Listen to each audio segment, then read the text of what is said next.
Here we go, MJ Morning Show. Just getting rolling here on what is this, Wednesday already? Midweek. All righty. Fester. Let me see if Fester's at home. Testing 1, 2. Come in, Fester. Are you on the home connection? Yes, good morning, MJ. Hey, did you hook up your microphone? No, the Surface tablet that I'm on does not have a USB connection for the microphone. Yes, it does. You need a USB-C. You need the small USB. There are two of them. Man. There are two USB-Cs. What are you talking about? How do you think they're making a tablet without a USB? I don't know. Of course there's got to be. There are two USBs on the side of the Surface. They're just not the big USB-A or whatever they call it. It's the USB-C. It's the small USB, of course. What a scam. Just admit you're too lazy to hook it up. What do you mean, what a scam? Everything has that, my big old Blue Yeti microphone has that old style clunky. Well, then you need to get an adapter. You got to get a USB. Hold on. What? You got to get a USB-C adapter. What do you say, Andrew? He's not going anywhere right now. What are you saying? Amazon.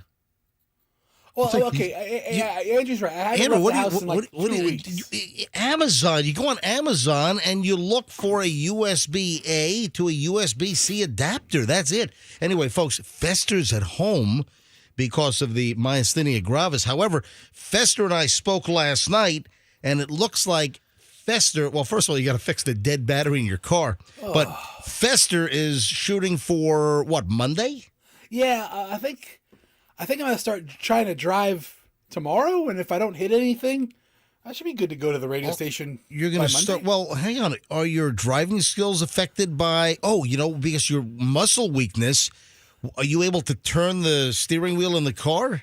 You know, the 2004 Lincoln Town Car does have power steering. Oh, yeah. Is it also, that's that steering where you can turn the wheel, you can jerk the wheel like probably 10 inches each way, and the car doesn't even move, right?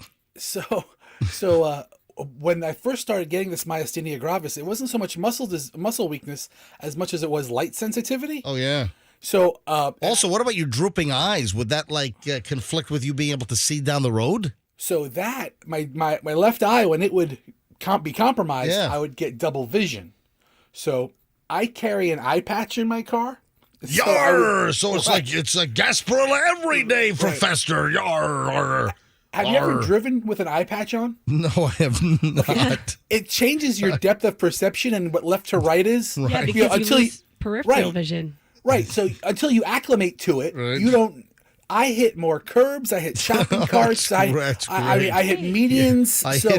I hit things on the road. Yeah, that's a great reason to rush and get out on the highway. Yeah, that's great. Let me drive across the Howard Franklin Bridge at 5:30 in the morning when people are racing by at 95 miles an hour. That's great.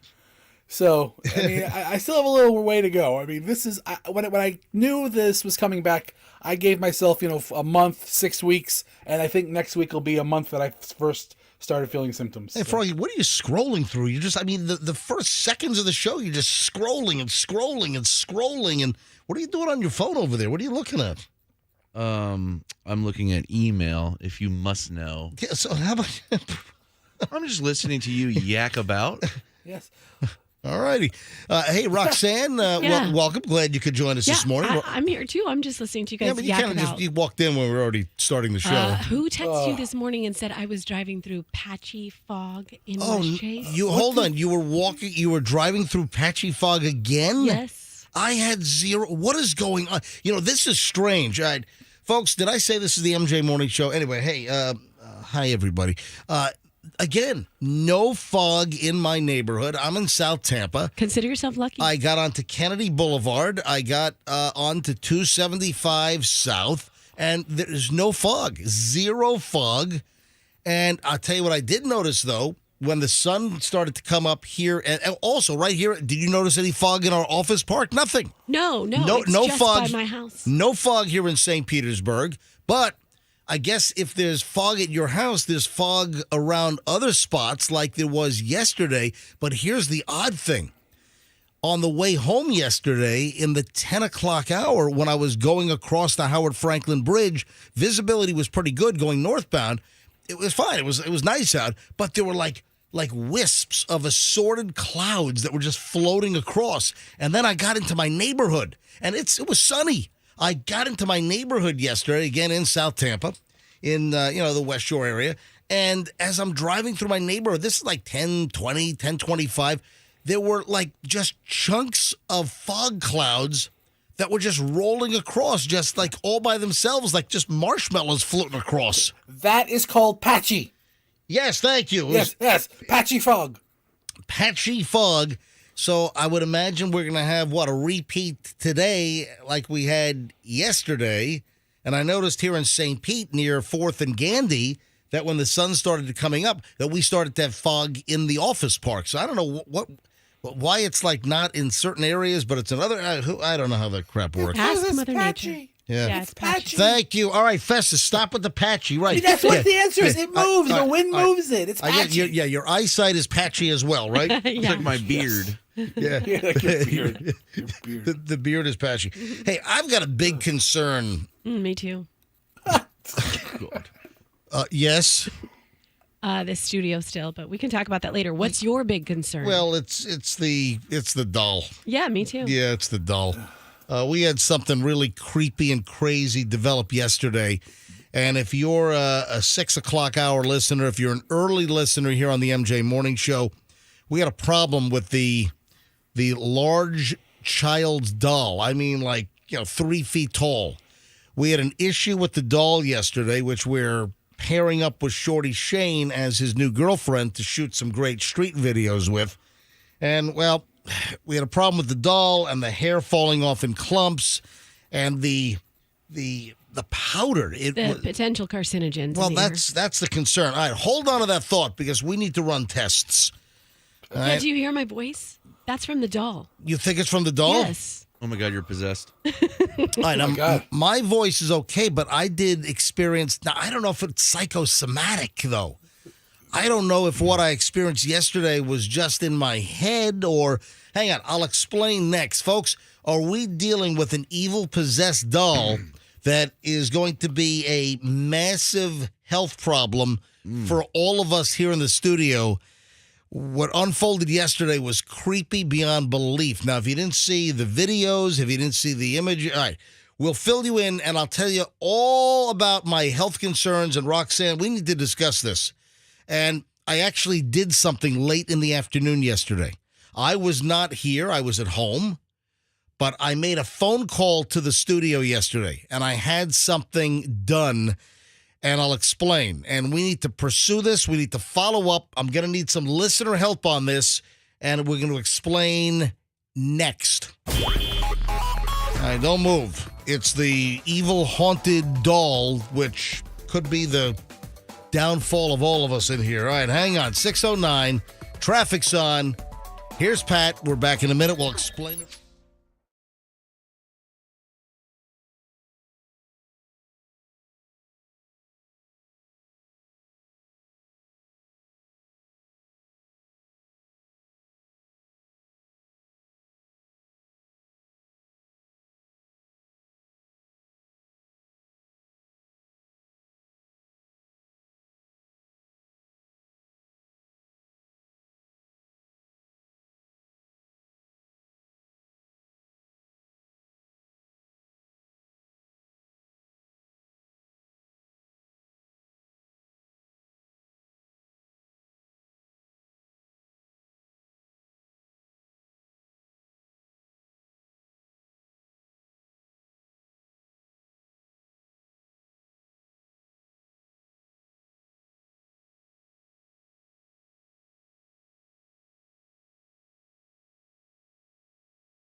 Hello, everybody. MJ with Roxanne, Froggy, Festers, 6:20 here on a Wednesday. Hey, I apologize, Roxanne, if I said something that came across initially as inappropriate. I thought about after I said it, I'm like, oops, maybe that didn't come out right. Comport. That's your favorite word, too. Do you know, without me explaining, do you know what I'm talking about? Was it during the break? It was during the break, and I'm like, you know what? There was something, but I knew you didn't mean anything by it. Yeah, But I forgot what it was already. I've already deleted that file, so maybe just don't even. You want to confess it? Yeah, because I feel like I need to get it off my chest. I feel a little. Okay. We're in the commercial break a few moments ago, and I asked Roxanne if she liked BJ's. Oh, yeah. I'm sorry. Yes, you did. Yeah, you did. And I'm like, whoa, hang on. Wow. That's an HR complaint right there. But guess what? We were both thinking about different things because I was actually thinking about the restaurant, and I was like, it's been a while since I've been there. All right, but it didn't. I could see where it could be misconstrued. No, in the middle of that last commercial break, we ran a commercial for BJ's Wholesale Club, and Roxanne, you're in West Chase, and isn't there a BJ's like near West Chase on? Isn't it like is it on Hillsborough? Where is that? There's I know that I've passed it. Yeah, it's near Waters Avenue. It's Waters Avenue. Oh, it's a Waters Avenue. Which is just the thing is it's 5 minutes further away from us than Costco. Right. So why am I going to go there? Right. Well, listen, I want to thank you to BJ's for thank you. Thank you to BJ's for advertising on the MJ Morning Show. And the last time I was at a BJ's was up in New York on Long Island, where my uncle had a membership, and I went with him. And but BJ's, Sam's, and Costco are all in that same club genre. And I'm sure each one has their own thing and certain products that people like. But, but I just didn't know whether... Is anyone a BJ's member here? I've been to BJ's. I'm a fan of BJ's, but... Yeah. All right. I mean, because it's just like one of the wholesale clubs. And, right. But, now I'm going to have to check it out since it's not that much further. I was a Sam's Club member, and then they closed the Sam's Club in South Tampa, south of Gandy. Behind the Home Depot, they closed. They just shut the thing down. It's like, what are you doing? The population is all jammed and dense down there. Why are you closing Sam's? Now there's 4 BJ's in the Tampa Bay area, MJ. There's one in Sarasota, right, south of Ellington, Clearwater, right. The one in Tampa on Waters, and then there's one in New Tampa. Okay, all right. So Froggy, you're a fan though, right? Oh yeah, I love BJ's. Is it your preferred? Now, are you a card carrying member? No, I prefer Costco. Oh, I am a card. I love. You know how much I love Dick's. I'm a card carrying member of Dick's. All right, listen. I just Sporting dumped. goods. I just dumped that. Come on, that is a legitimate store. I don't understand. It's a legitimate store. Dude, I'm being serious here. I thought we were talking about big stores that we like. All right, listen to me. I remember the BJ's was really good. The one I was in on Long Island. So maybe I need to, now that the BJ's is advertising on the show, I think maybe I need to revisit. Maybe we'll all take a field trip there. If BJ's is showing support here on the MJ Morning Show, I need to because they'll let you in. Don't they give you like a day pass so you can check the place out? Sure. Yeah. Listen, I'm gonna refamiliarize myself. MJ at BJ's. Well, listen, it was the MJ and BJ Morning Show for years, and then from '94 to early 2001, it was the MJ and BJ Morning Show. Yeah, that's actually what I thought you were asking me when you first asked me that off air. You were like, "Do you like BJ?" You're like, I have to ask you something. Do you like BJ's? And so then I thought you were talking about your old I said, do you like the commercial's on the air? And I said, hey, do you like BJ's? And I didn't know. Anyway, let's move on to the doll. I like the store, but the guy. Heard from BJ, I don't know, a couple of weeks back. He's out in Denver, of course. The doll. Roxanne, what is your concern about your voice? You think your voice this morning is related to the doll? I'm a little bit of an alarmist when it comes You're sounding to a little health husky, topics. though. You're sounding, your voice is a little husky this morning. Yes. See, it sounds like it's clearing up a little bit. It's getting better It as is. the show's going along. It is. All right, folks, the doll situation. Let me just explain to those that maybe didn't hear this yesterday. And let me get the doll. It's right behind me. Wow, they got the Alice Cooper makeup off. whoever. Jackie. So, yeah, yesterday, Wacky Jackie apparently spent the day fixing the doll.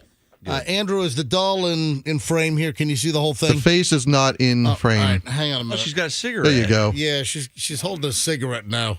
That's Wacky Jackie. She's going to come back for it later. So Wacky Jackie put the cigarette in the doll's hands. Just seeing that cigarette made me start to. Also, we have a twisted iced tea hat that's been placed on the doll as well. It's amazing the that arms. Jackie spared a cigarette for the doll. Exactly.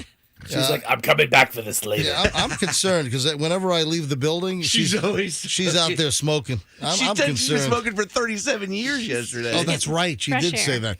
All right, so I'm holding the doll. Awesome. Oh, and also, you know what else she put on? She put an upside down pineapple tattoo. Oh, and, no. And I'm on the doll's forearm. Oh. And because yesterday we spoke about upside down pineapples, and we talked about a lady that got a tattoo while she was in Hawaii, and she said, hey, I'm going to get a tattoo in Hawaii before she went back to the mainland, and she got an upside-down tattoo of a pineapple, and she didn't know at the time that apparently if you have an upside-down pineapple tattoo, it means you're a swinger, and you're looking for action.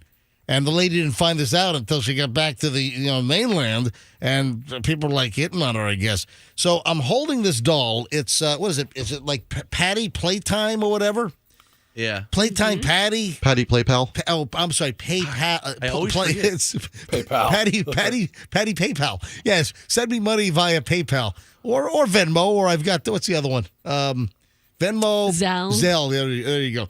So I'm holding this doll, which is almost 3 feet tall. And the idea with the doll is that we do videos with Shorty Shane, and this is Shorty Shane's new girlfriend because Shorty Shane is just a little bit taller than the doll. This was Rachel's doll, Rachel the Flying Tomato, from our digital department here at Beasley Media Group, and she left to go to Philadelphia. She's staying with the company, but she's moving to Philly. Now, let me put this creepy damn doll down.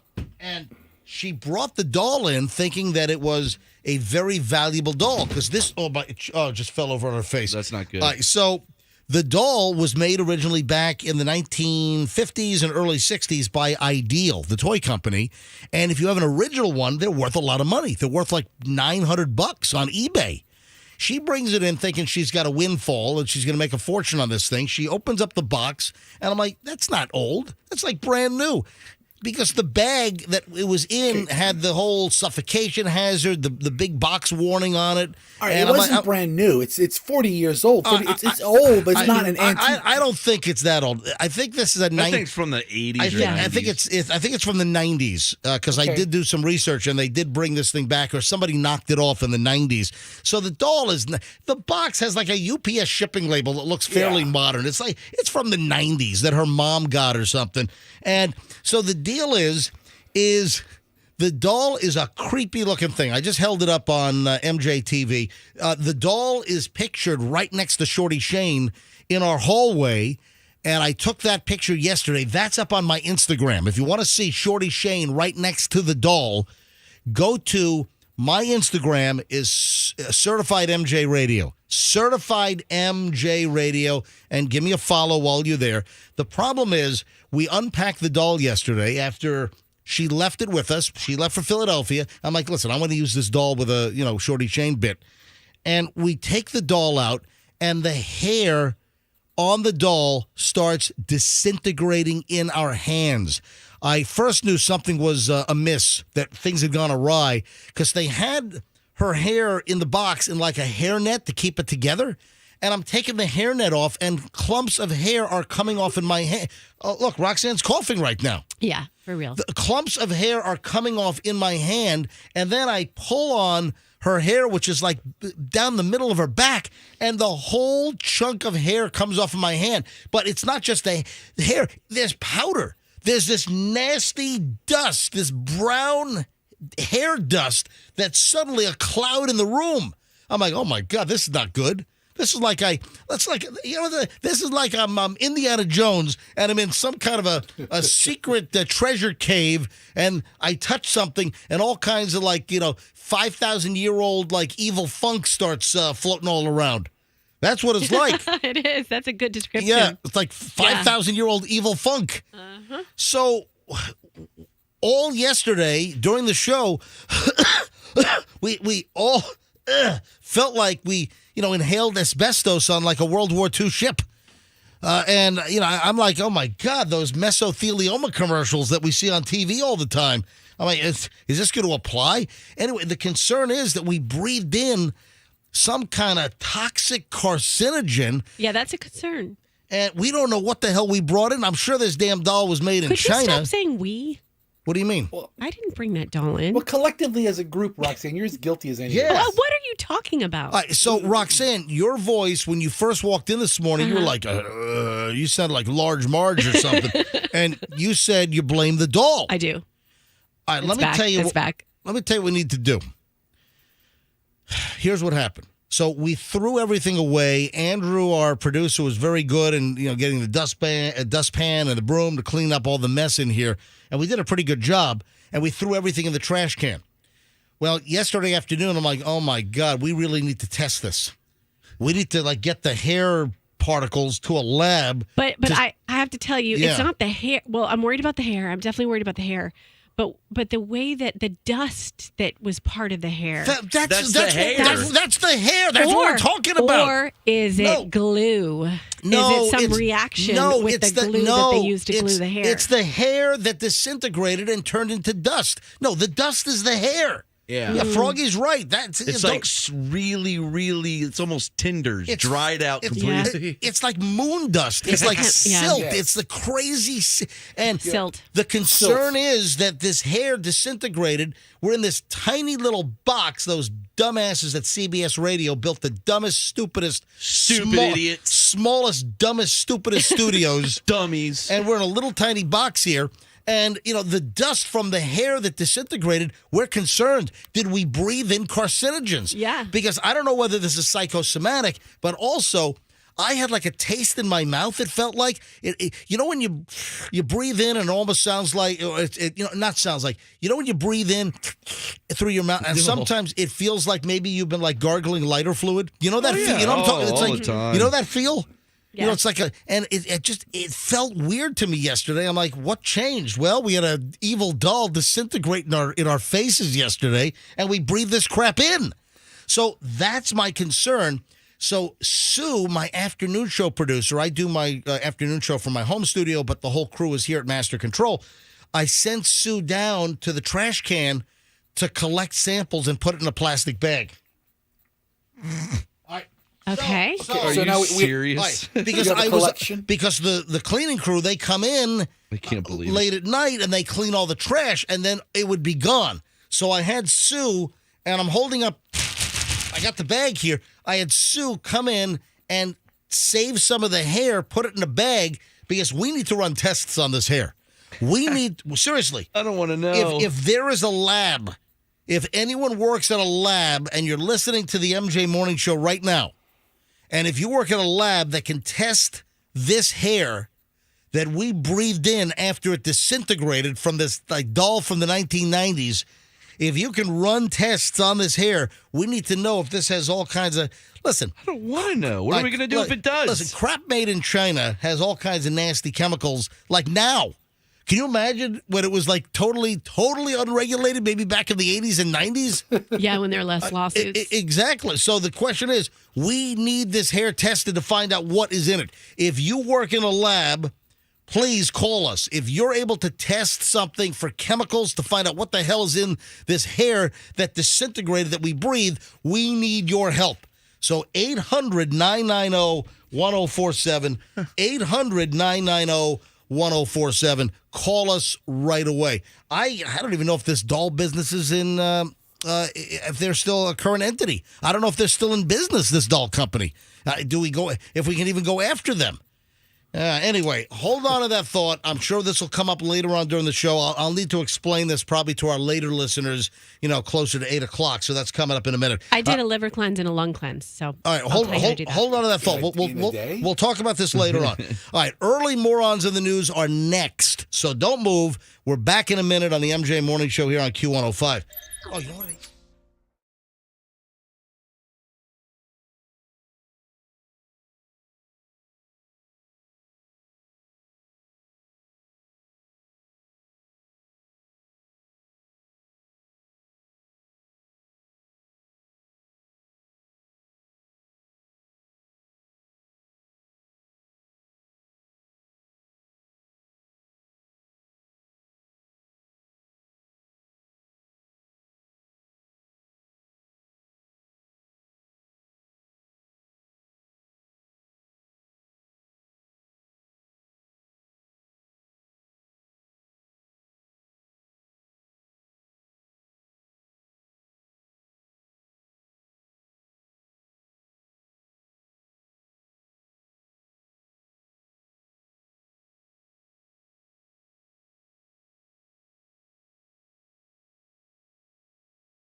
right, ladies and gentlemen, welcome to the MJ Morning Show. It's 2023 going on 2035, and it is time for the Morons in the News. Oh. Sorry. My God. Is that the doll hair cough? Yeah, that's the doll hair cough. That's the doll hair stuff. Holy frig! That does not sound good at all. That was like a deep cough. Yeah, that's a good. Wow. Oh my Back to the music. God. Hey, can you cough to the music?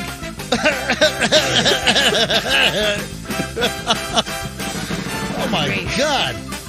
Roxanne, is that cough from the doll hair? It's not from. I mean, let's connect the dots. Oh my That doll God. does not speak my love language. Let's put it that way.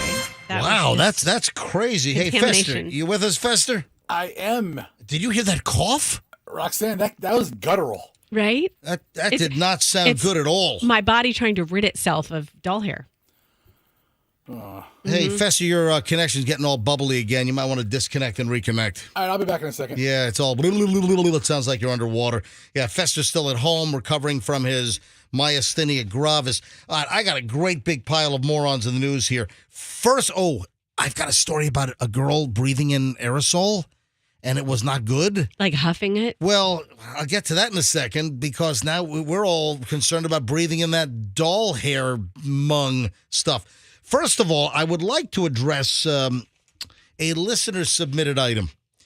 And I love when people send us stuff. I get great material from our listeners.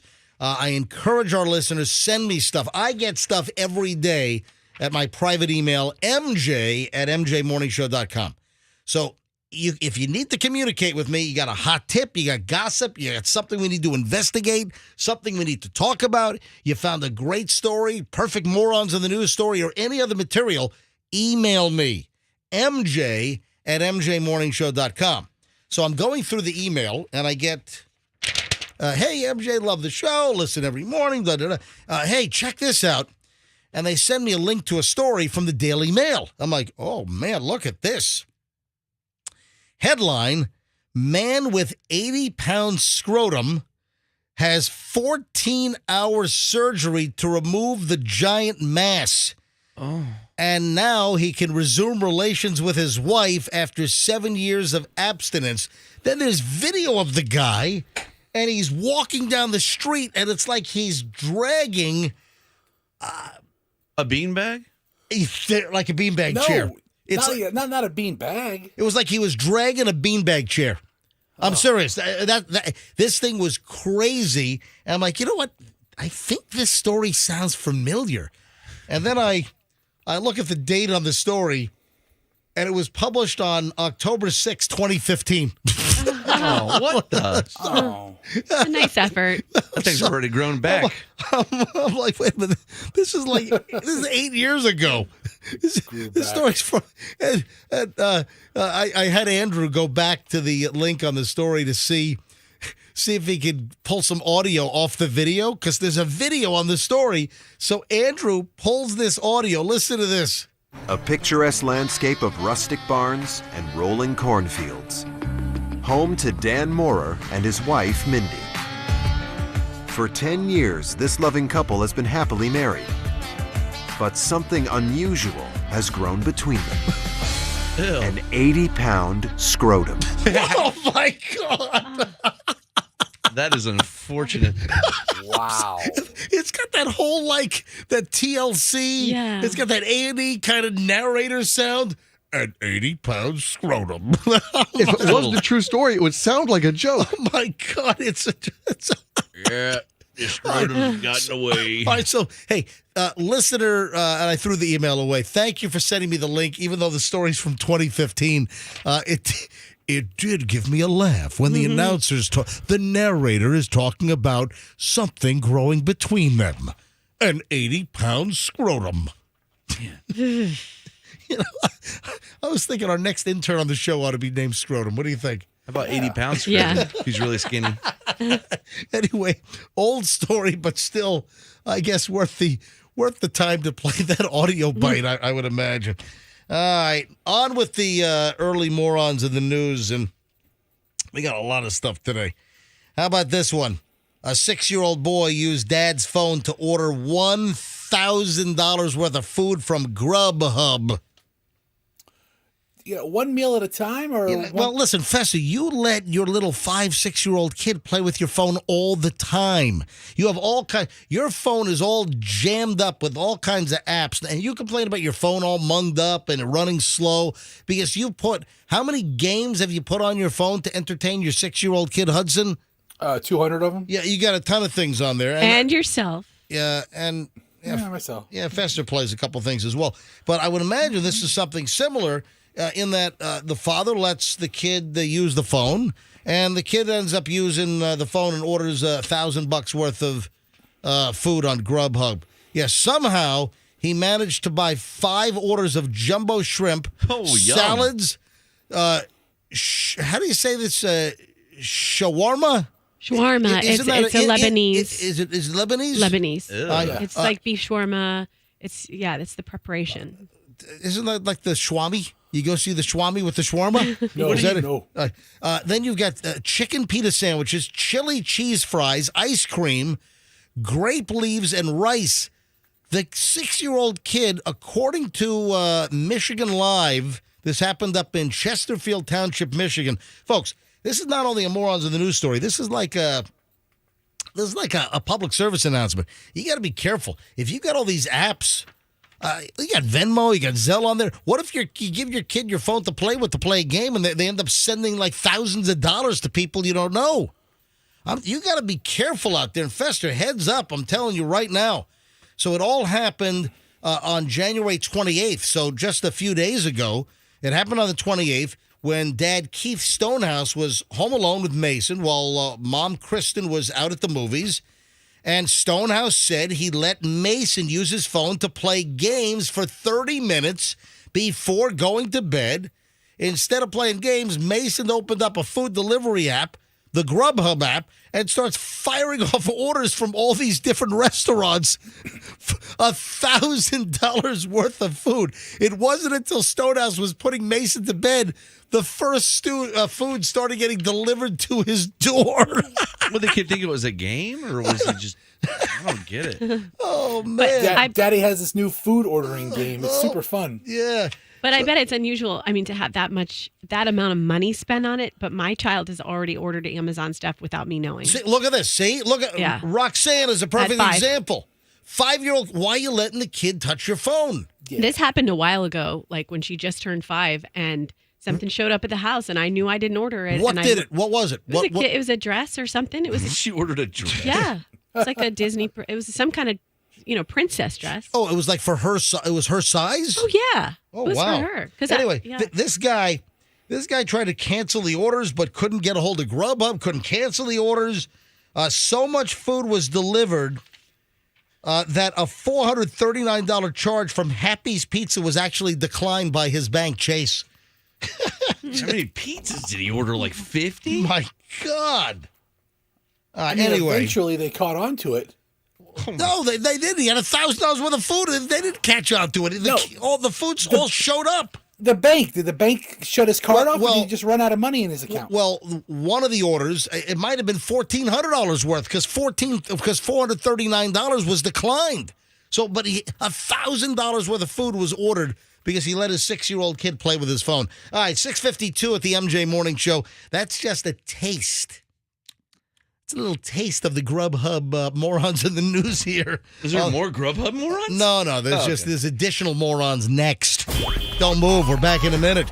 6:30. 6:52. I'm shorting you by 20-something minutes here, folks. 6:52. MJ Morning Show back in minutes. The morons just get even more moron-y from here. Hang on. Starting off again.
Q105 rolling up on 7:03 here on this Wednesday, and this is Feb 1 already.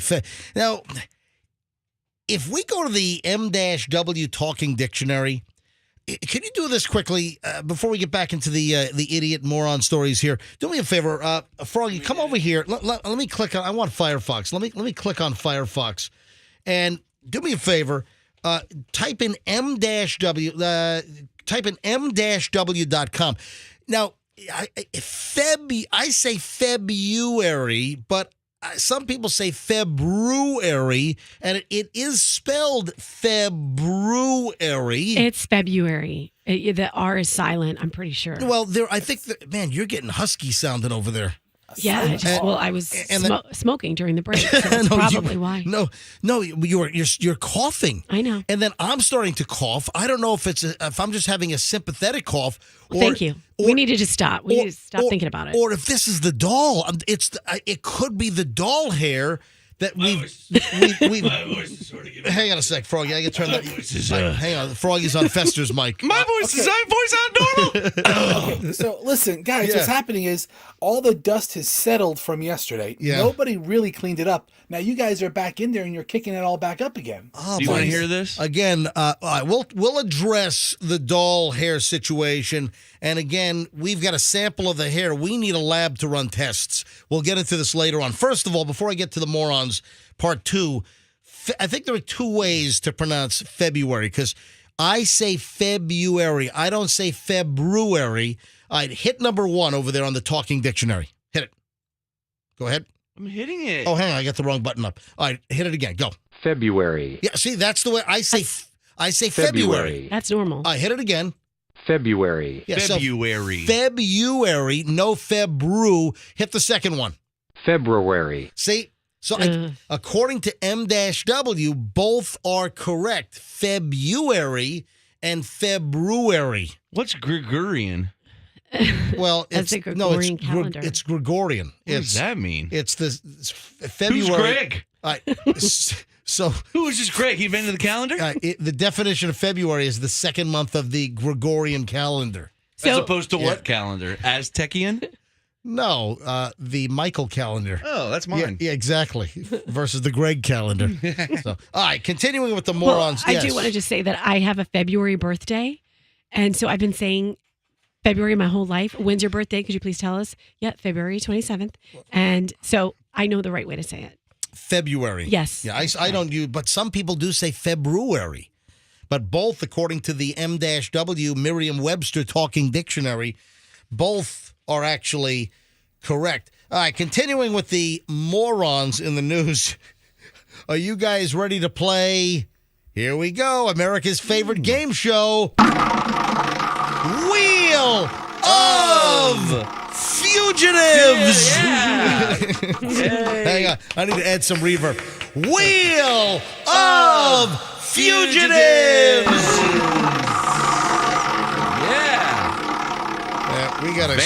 We got a sheriff here in Florida that's in a little bit of trouble. I don't know if that would be a great show. Well, there is a show. There's a sheriff up in on the East Coast that's in trouble for the Wheel of Fugitives. Well, here's the deal. It turns out that he's got an actual wheel. All right, you ever go to a promotional event? Oh my God. You ever go to a promotional event, and radio stations have these. You go to some radio station is doing a remote in a parking lot at some a used car dealership, and they've got the prize wheel, and you spin the wheel. This sheriff in Brevard County on the other side of the state literally has like a video channel, like a YouTube channel, and he's got the Wheel of Fugitives, and he's got like mug shots of all these fugitives that they're trying to find on the wheel. But there's one problem. It turns out that a bunch of the mug shots, the people are not fugitives. and now it's the Wheel of Defamation, apparently.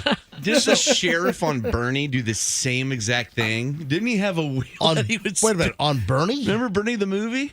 The sheriff, Matthew McConaughey, he had a wheel that he would spin. Oh, you mean the funeral home deal? Yeah. Yeah, that was a good movie. Matthew McConaughey would go, Eddie Roberts, we're coming for you. All right, here's the deal.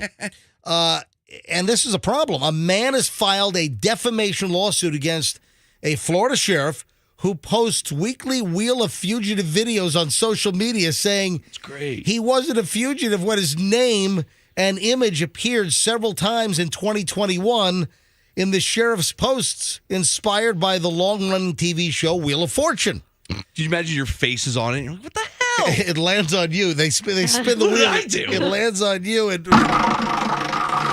right, so because of the posts, David Gay lost a job and suffered emotional distress, according to a lawsuit seeking more than $50,000 in damages. The lawsuit was filed last week in state court in Brevard County, which is the Space Coast, right across the other side of the state. Gay's prospective boss called him in as he was driving to his first day of work and told him not to bother showing up, as he had been seen on Brevard County Sheriff Wayne Ivy's Wheel of Fugitives. Oh, man. Must be a popular show. Spokesman for the sheriff's office did not respond to request for comment. In the videos posted on social media, Ivy spins a wheel with photos of what are described as 10 of the county's most wanted fugitives. Everyone watches it. Even the fugitives watch it to see who becomes fugitive of the week. Oh, my God. They Every want to make sheriff. sure. Gay was involved in the court system for an undisclosed offense and was sentenced in November of 2020 to 3 years of probation for a withhold of adjudication, a special sentence in which a defendant is not formally convicted of any offense. He was taken into custody for violation of probation in January of 2021 after he'd been arrested several weeks earlier on a misdemeanor domestic battery charge. He says he believed that his father had gotten into a physical altercation with his mother, and the case was eventually dismissed. But somehow he ended up on the Wheel of Fugitives. While Gay was in jail for the violation of probation arrest, Ivy said in a Wheel of Fugitive video that Gay was a fugitive when in reality he was in the Brevard County jail. So now he's suing because he is not and was not a fugitive, and he wants an excess of $50,000 for being erroneously put on Wheel of Fugitive. Pay him, Sheriff.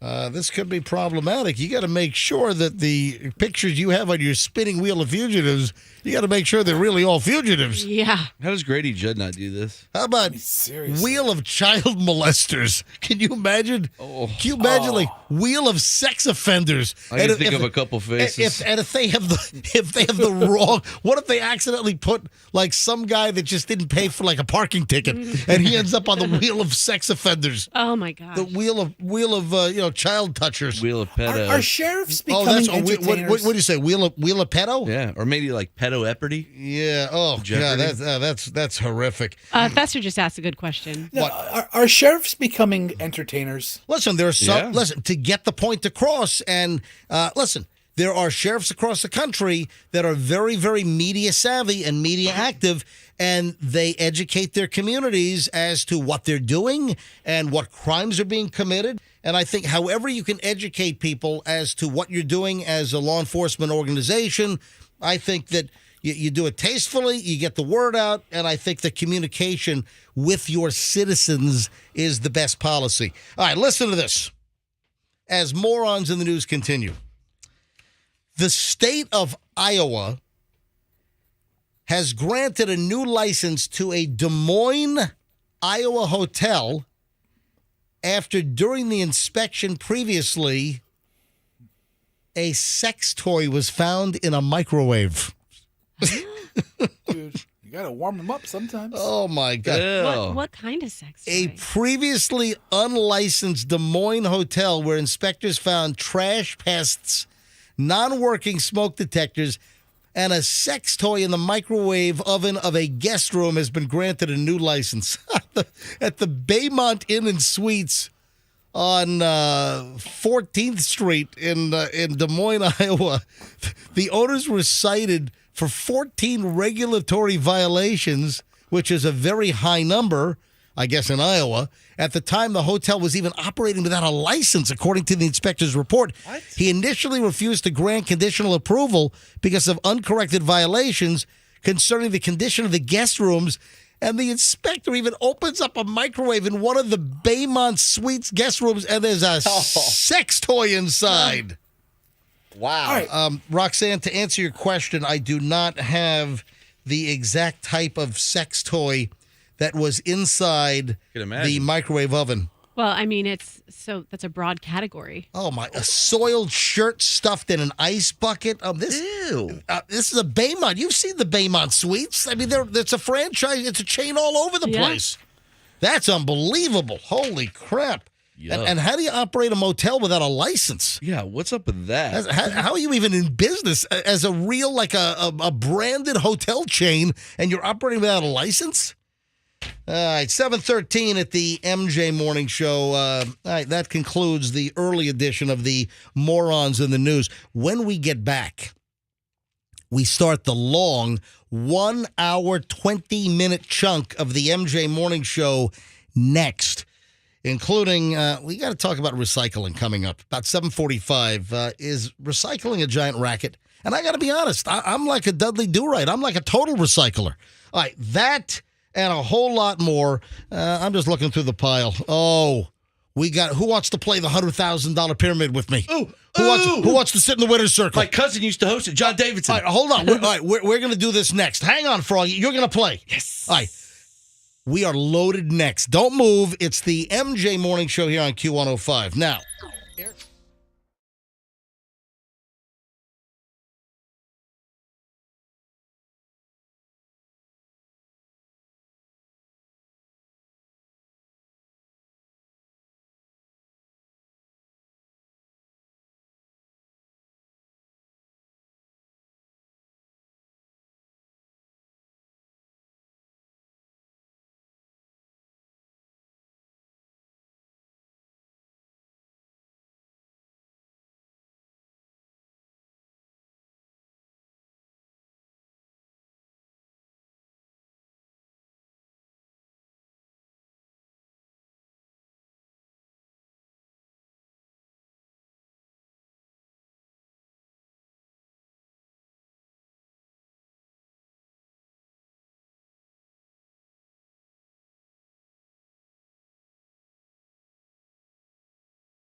Q105, 724, and boom, just like that, 1 hour and 20 minutes of nonstop MJ Morning Show starts right now. Hey, Fester, with the myasthenia gravis, Fester, you connected? No, Fester's not connected all of a sudden. I don't know what's going on. Fester's muted, it says. No, he's connected. All right, I'm here. Dude, what are you doing? You're all muted. Hey, so when we start the long segment now, is your face drooping and is it getting difficult to talk? Do you have to do the maneuver where you have to hold your face together so you can talk? So, Or is that dissipating? all of those symptoms are getting better. So, I'm talking for longer periods of time without tiring, without my voice changing or my jaw fatigue. All positive. People are concerned. People asking. And, of course, Fester is still at home. Oh, Roxanne, is that you? I'm sorry. My God, Roxanne is like... Did you burp? No, she's got that. She's got that hacking. Oh no! Give us a cough. Give us that cough sound. I just cleared it, Oh. so I can't produce that again. Oh my! That's a Play Pal Patty cough. Oh, folks, we think that the doll has done very, very bad things to us from a health standpoint. The what is it? Playtime Patty? What the hell's the name of the thing? Play Pal. I'm sorry, Play Pal Even though Patty. she's not a little boy. All right, Play phlegm patty is what it's turned into. That's you. We've got a very serious concern with this stinking doll from yesterday, and we'll bring that up in just a few minutes. Also, Roxanne saw 80 for Brady last night. Oh, and we will get a full. Okay, keep that. Oh. Okay, All right, I'm going to change your mind. We'll get a full review on 80 for Brady in moments here on the MJ Morning Show. But first, ladies and gentlemen, it's time to play the $100,000 pyramid. Should I be Introduce Dick? me, please. Should I be Dick? Be John Davidson. Or listen, John Davidson did the pyramid for a blink.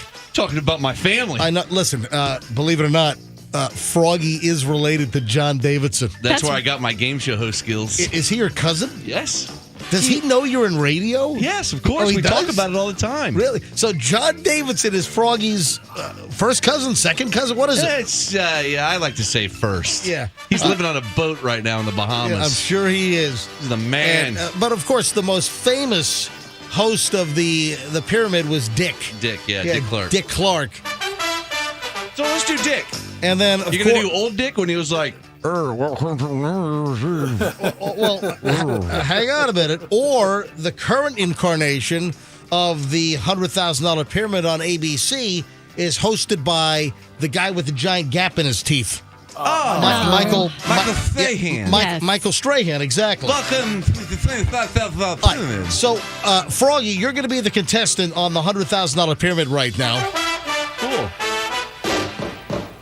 All right, now we're going to jump right to the winner's circle. Oh, yes. So you know when the person wins and then they go to the winner's circle and then it's like categories and you get the clues, you get like the word clues and then you got to say like things found at or things that begin with, you know what I'm saying? Yes, of course. You know how it works. Everybody knows how it works. All right, Froggy? Yes. Are you ready to go? Wait, how's it work? Let's play the pyramid. I need to know what I'm listing. And feel free to jump in any time here, Froggy, and blurt out the answer. Nobody else ruin it for me. Here we go. Let's go, Dick. A nozzle. Male genitalia cut off. Things you play with. Oh, no. You said cut off. Is nobody going to ask what the hell I just said? Wait, I need more clues. All right, here we go. A nozzle. Okay. Male genitalia cut off.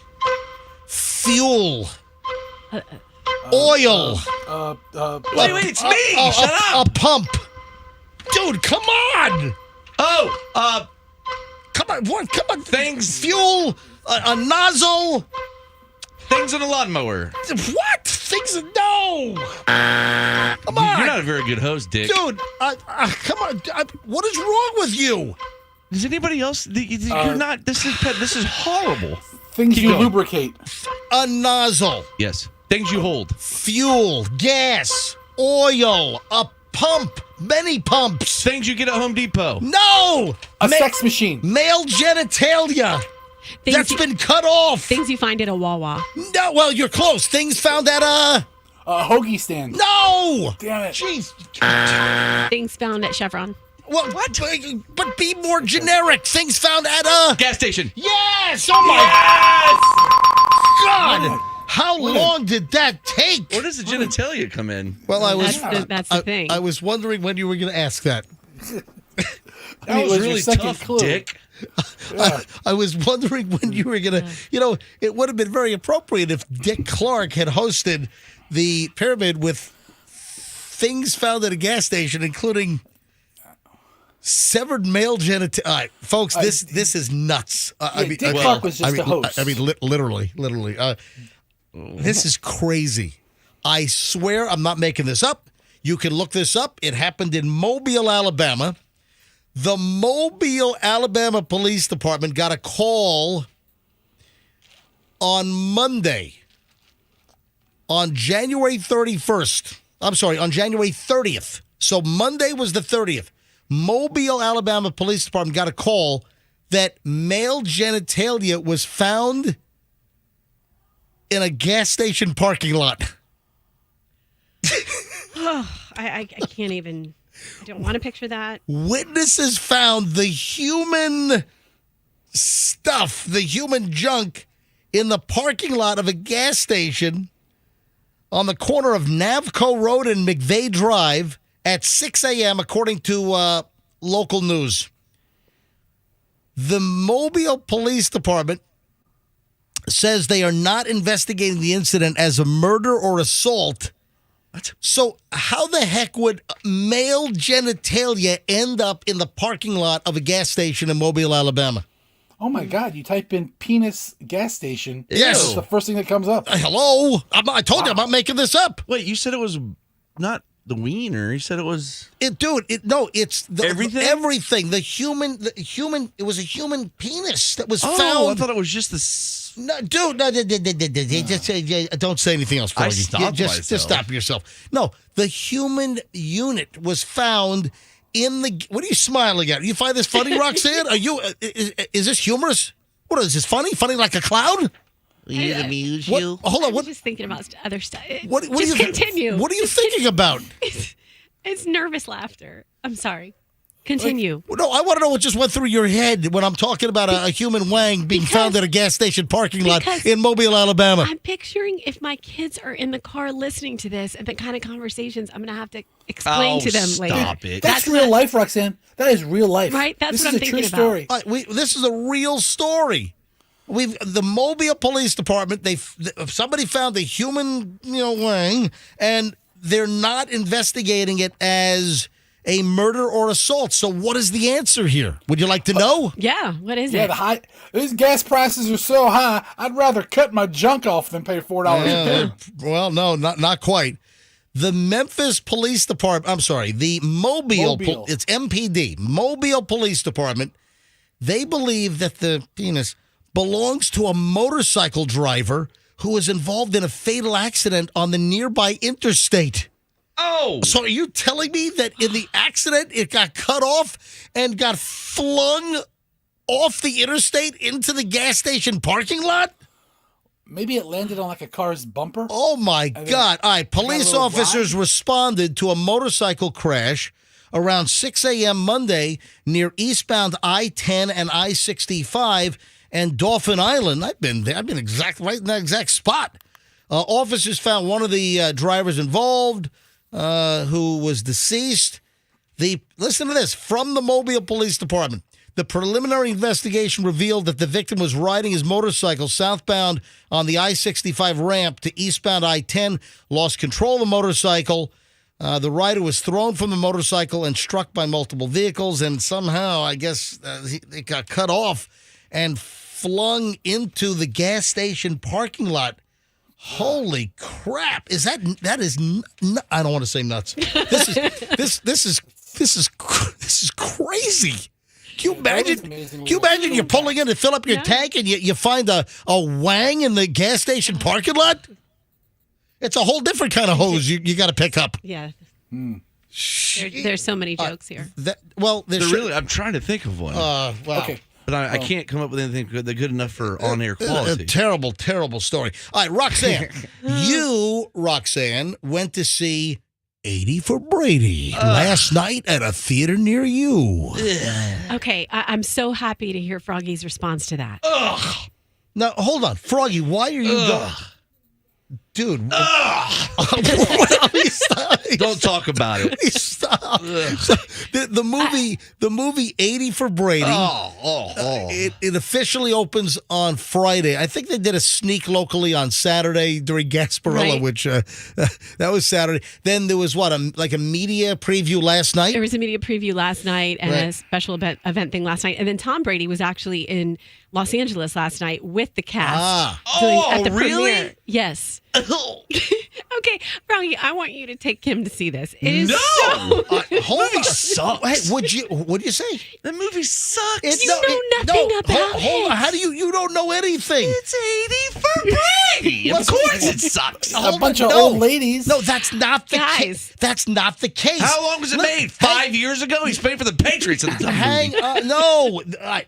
Froggy, would you shut your hole? I hate it. You haven't seen it. I hate it. Stop. Roxanne went to see. I'm the one who saw it. I'm the Roxanne- one who knows. Why would you go see that? Roxanne saw 80 for Brady last night, and from what I'm gathering, Roxanne's walking away with rave reviews. I am. I absolutely am. Okay.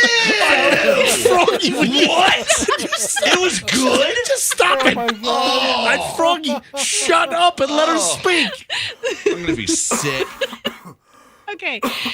First thing, Fester, can you stop coughing? Yeah. No, I'm sorry. Froggy's choking me up. because he had some respect for this movie review. All right, tell us about the movie. All right. So I managed my expectations the first 15 minutes. I was like, okay, this is going to be, about little old ladies, and it's not going to be very titillating. It's not going to be very scandalous. Lily Tomlin jumping on Tom Brady's groin. That never happened. It never got to that point. Lily but, Tomlin. But they're really Lily Tomlin's not the one. well, okay, right, exactly. Jane Fonda's the more risque one in the movie, but Jane Fonda's in it? Oh my God. Froggy, Who else is in it? B. Arthur? No, she's dead. Rita Moreno, She's dead. West Side Story, Rita Moreno. Tell us. Okay, and Sally Field. And so there's these cute little ladies. As you know the premise of it. They're traveling to go to their Super Bowl to see Tom Brady. The Super Bowl that you're referring to, Froggy, you are correct. It was in Houston. It was years ago when the Patriots came back from being down some ridiculous amount of points and came back and beat the Falcons. It was like this huge comeback. And so that's why they probably wanted to feature that game, because it was a really exciting game. And so they travel there, but there are so many great scenes. Like it is kind of scandalous. Like they trip on gummies at a Super Bowl party. Oh, they do? Oh my gosh. Froggy. Old ladies take Knock it off. gummies? Roxanne, Oh, scandal. Oh, yeah. Okay, I got something for you too, MJ. But what was your question? how many stars I got to move on here. Wait, I want to talk about 80 for Brady. How many? I only have questions about 80 for Brady. All right, doing Fester, moving what's your on? question? All right. First of all, did any of them have any adult diaper issues? No, but there's a great scene, like a great little, play through the movie where they keep referring to a strap-on, and it involves Guy Fieri too. Like Guy Fieri and a strap-on? Guy Guy Fieri's Fieri's in it? Guy Fieri's in it. Guy Fieri. So, I mean, I had like real belly laughs during it. I really did laugh hard. Boy. And then I cried too. So it like gives you all the ups and downs. Really? And Why, when Tom Brady had to enter the catheter for Lily Tomlin? I would cry too. Were there any incontinence scenes? No. Did anyone Nice have to to meet you. Did anyone have to hit a life alert buzzer? Like, I've fallen and I can't get up. Who directed this movie? I think Tom Brady did. He does everything, He didn't direct the movie. Who did you go He with? produced it. Just Doug. Oh, you went with Doug? Yeah. Doug went with you? All right, so you went with, ladies and gentlemen, Roxanne went with Dig Doug, her perpetual fiance. Where the hell's my jingle? Oh, here it is. I got it. And Doug. And so was he turned on by the 80-year-old women? Was It wasn't like that. was It he just getting, that hey, listen. Was he liked the movie. Was he getting all handsy with you in the theater? No, he was not. It was a professional theater. No, I'm talking about he wasn't. What? Like it was the adult theater? Roxy, of course it was As a opposed to professional theater. this being shown at the Todd Theater on Yeah. Nebraska, Was it- wherever the hell that is. Did they air it at Fantasyland in Drew Park? When's never mind. What the hell were you gonna say? I was gonna say a Derek Jeter joke. Oh, Okay, keep it to yourself. Okay, I will. Okay. Hard Peter for Jeter. I just dumped that. Thank you. I just dumped that. God. Oh, Froggy. Unfortunately, I thought it was all right. unfortunately, it does live on MJTV and it lives on the podcast, and the stream. But I dumped that off of the federally regulated airwaves on 104.7 FM. All right, Roxanne, how many stars do you give the movie? I give it 4.5 stars out of 5. What? And Really? So Wow. I do also want to say, Fester, I thought of you this part. Like, it really gave me hope because I look back at all when I covered sports and went to all the Super Bowls every year and just all the trouble I got into, and then it gave me hope I can be 80 years old and doing the same thing because they got into a lot of trouble. Roxanne, is there a sequel called Geezers for Gronk coming up? There should be. I think all jokes aside, I think that Tom did that movie because didn't we find out that his mom had cancer? One of his, I believe so. right? Yeah. So there's like So let me do a horrible movie. No, the point is that Roxanne says the movie is great. Yeah, it's great. And then at the end, he kind of talks about that, and I feel like he's talking to his mom. So I think I know why I did it. Giselle was not. You saw the back of Giselle's head at one point. Let's be honest. When you first hear about a movie with 80-year-old women and Yeah. 80 for Brady, and Yeah. they're following Tom Brady, you think, man, this can't possibly be good. But Roxanne's saying that this movie is good. It's not like these women have aged and they've forgotten how to act. They're still amazing actresses. Yeah, Sarah Jane Fonda, Sally Fields, and Lily Yeah. Tomlin, all top shelf actresses. Yes, Yeah, Andrew, so the cute. producer, wants in on this action. Yeah, was this where Brady was when he was away from the team What in Yeah, this movie? Ooh, filming. Remember, he was Ooh. away for the team for 2 weeks at the beginning of the last season. Is there any Buccaneer stuff in no, it? I doubt that. No. Good No, question. That was last August. Nah, I don't think so. What do you know? We have no idea. Yeah, I probably have the no whole idea. movie is when he played for the Patriots. It makes no sense. It's stupid. No, it's a throwback. that's- It's a timepiece. It Froggy. is. It goes back in time. I'm 45 years old, man. There's a lot of shit going on. Yeah, there is. I got a bunch of. I got a movie coming out with a bunch of old bags. 80 for Brady. And Roxanne, you give it thumbs Yeah, up. and I do give it thumbs up. And Froggy asked about what about him being a Buccaneer. At the end, they do like a little, visual epilogue, and he is in Tampa. So. Kiss me, Tom. That's Cut my corns in some warm water. You get my bunions so hard, Tom. all right. Thank you, guys. We have a doll update before I get to my serious recycling story. Very serious recycling story. I can tell. We've got an update here on the doll. We're very concerned. Roxanne has developed like a bronchial cough. Man, that's all mental. There's no way you're like, I really don't. I mean, you've heard Roxanne's, her voice. There, listen, that's Roxanne. Folks, like that? we think that the hair is toxic and it's gotten into our lungs. Instead of black lung, I think we've got doll lung. We got Patty Lung. Yeah, I'm the one who actually did the cleanse yesterday, the liver cleanse and the lung cleanse. So it's coming out of me. It's still stuck. Ew, what'd it's you stuck do? in you guys. What kind of cleanse? Here's the problem. Look at that thing. Again, I'm holding up the doll. If you're watching MJTV, you can see the doll right now. She's got a nice hat. And the doll is nearly a 3-foot doll called Play Pal Patty. And this doll was left to us by Rachel the Flying Tomato. She's staring at you. Yeah, Rachel left our local Beasley media operation here at Q105, and she's moving to our stations up in Philadelphia, where we have radio stations. And she found this doll during her packing, and I think it was her mom's, and she thought it was very valuable. An old Playtime or Play Pal Patty from like the 1950s or 60s. It's not. This is like some kind of 80s or 90s rehash. It's like a knockoff. And we unpack it yesterday because I have this great idea that we're going to use this doll to shoot funny videos with Shorty Shane. The doll's like 3 feet tall. Shorty Shane is 3'5". He's going to take the doll out as living doll girlfriend. Yeah, as it's his girlfriend. Like that movie. And there's all kinds of funny videos we can shoot with this thing. As we're unpacking the doll yesterday, folks, the hair is coming off in clumps.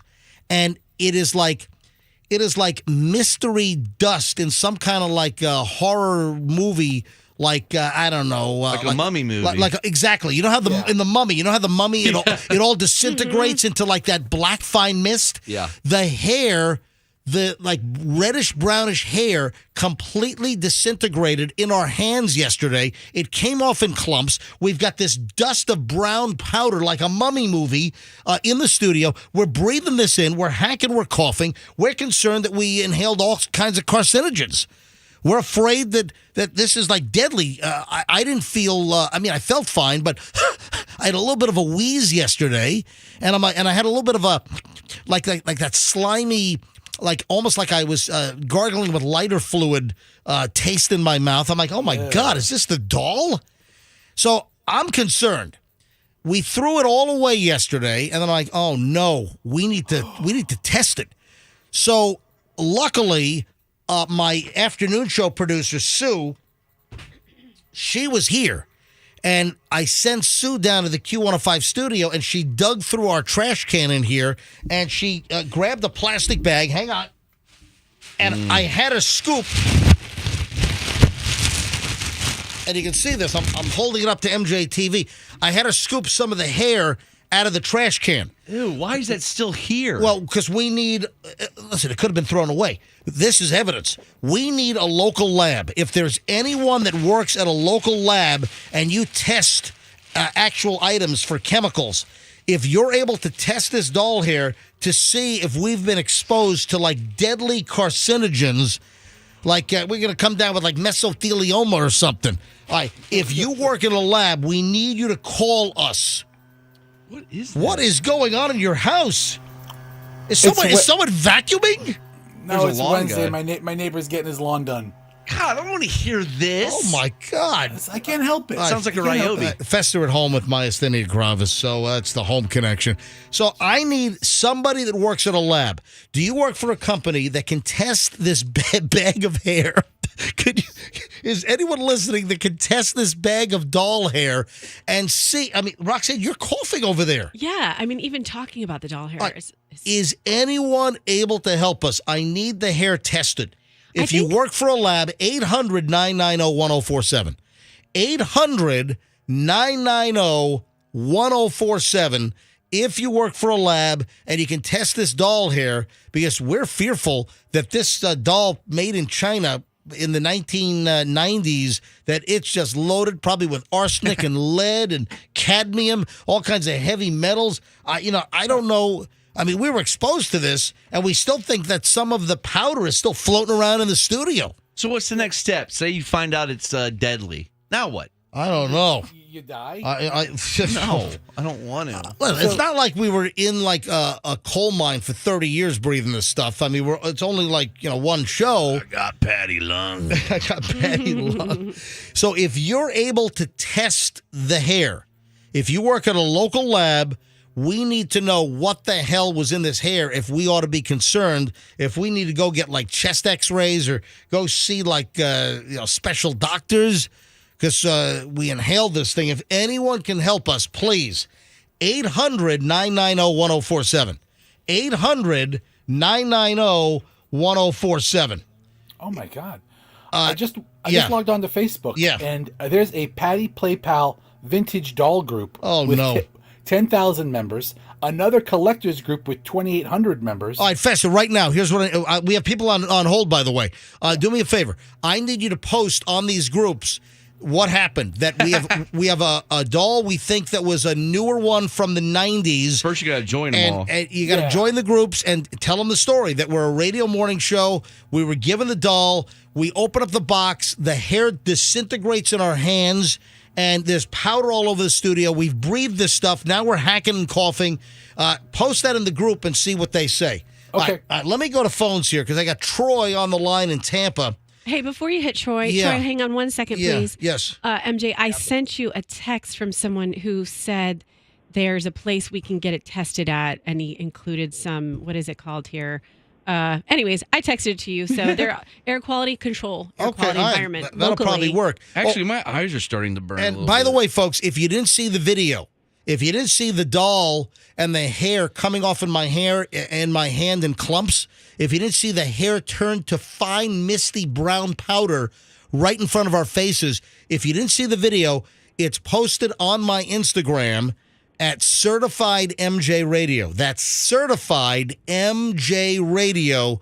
You'll look at the picture of the floor with all kinds of brown stuff and click on that. That's the video of the doll and the hair.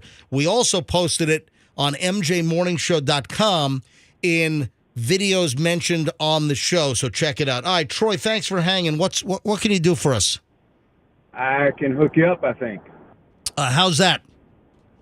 Tampa Fire Rescue's hazmat team has a thing called an infrared spectrometer. Anytime that they have any sort of hazardous material suspected in the city, they go there, they throw a little piece of that on there, and voila, the information comes up on the machine on what it is or what it isn't. All right, so Troy, do we need a hazmat team? well, Troy, are you a firefighter?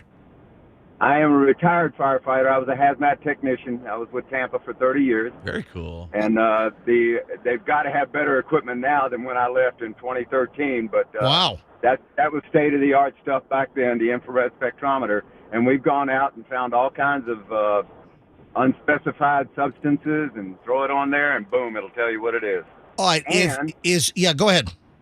To tell you the truth, you guys might want to call them to come in there and take a look, because if you're really being exposed to something in that studio, that might not be classified as a true emergency, but certainly you guys should avail yourself of the abilities that the city has and make sure that you're not really inhaling something that could do you some potential harm. Come on, But- really? But Could also, this really be hurting well, us? we have a problem, though. Look at Roxanne. She's pulling her dress over her face right now. God, what, All right, I now, hate that. but Troy, here's a little issue, though, is we're not in Tampa. The Q105 studios, oh my God. Roxanne is coughing into the microphone from the doll hair. All right, so we're in the city of St. Petersburg. We're not in Tampa. We'll So, have the same equipment. All right, We'll have so- the same equipment. so St. Pete is the same equipment? Yes, I would assume that they do, All right. because they're both hazmat teams. What I'd do is I'd find out what the non-emergency number is, call their dispatch, have them put you in touch with their hazmat unit, and find out for sure what they have. But I'm almost 100% sure that St. Pete's going to have the same equipment that Tampa does. I want the guy to come in the hazmat suit to test it. All right, thank you, They Troy. may well do that. Well, Troy, thank you for the information. That's great. Thanks, Troy. 911, what's your emergency? Yeah, hi, it's the MJ Morning Show, and we had this doll, and the hair just disintegrated in our hands, and we breathed in this doll dust, and we think it could be maybe a carcinogen or dangerous. Could you please send the hazmat team out? Code 3. Code 3, that's non-emergency. I thought Code 3 is... Code 10. Code 3 is like at least on Adam 12, I think that was lights and sirens. I seriously, if anyone listens, Troy, thank you, buddy. If anyone from the St. Pete Fire Department, because we're in the city of St. Pete. Gosh, guys, my brother is like in charge of some of that. What city? Pinellas Park. Your brother, wait a Yeah. minute. Your brother is in charge of what in just Pinellas? thought of this? We're just hearing this? What is your brother I in just charge texted of? him. I just texted Hold him. on, what is your brother in charge of? Firefighters and EMTs. Well, everyone. well, we need them to use their gas spectrometer or whatever the hell it is and find out if we got hazardous, deadly doll hair dust. Bring the flux capacitor and test. Yeah, Pinellas Park just uses a bloodhound. Oh, man. I just texted him. I'll see what he says. Or if anyone is listening with St. Pete and you can send the hazmat team right here, right now. Man, this is a good training mission. Right here. Call us. 800-990-1047. 800-990-1047. God, some of How these could you dolls call are... it how can you call it a good training mission when it was just like dealing with the most annoying citizen ever? Who's that? You. What do you mean? Ever. So maybe it is a good training mission. I mean, all these rookie firefighters are in here. Okay, this Okay. guy's gonna pester the crap Look, out of you while you hey, try to do your job. MJ, read this post. Patty Play Pell, hair issues. Where are you reading Where's this? this? From a blog. Are you serious? Hold on. Yeah. All right, Froggy just Froggy just handed me. I think people are having hair falling out issues with it. Froggy just handed me his phone. Patty Playpal hair falling out. I got a Danbury Mint Patty Playpal doll at an auction that was in mint in the box.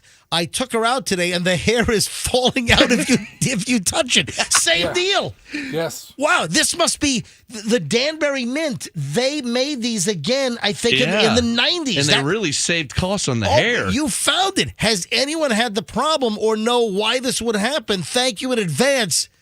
Cherish yesterday, dream tomorrow, live today. All right, we don't need her quote. She's got a quote on here.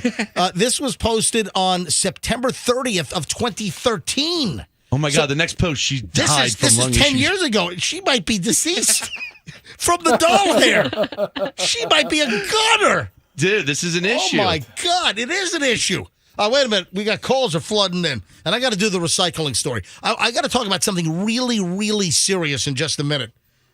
Oh no, it's Rachel calling in. Hey, Rachel, you left us a cursed freaking doll. I just want to say for the record, you asked for the doll. Yeah. Note that. I did ask for the doll to hook it up with Shorty Shane to shoot videos, but I had no idea that mummy dust was going to come off and infect our lungs. Well, neither did I, and I just want to say, Roxanne, I'm really sorry you were exposed to this.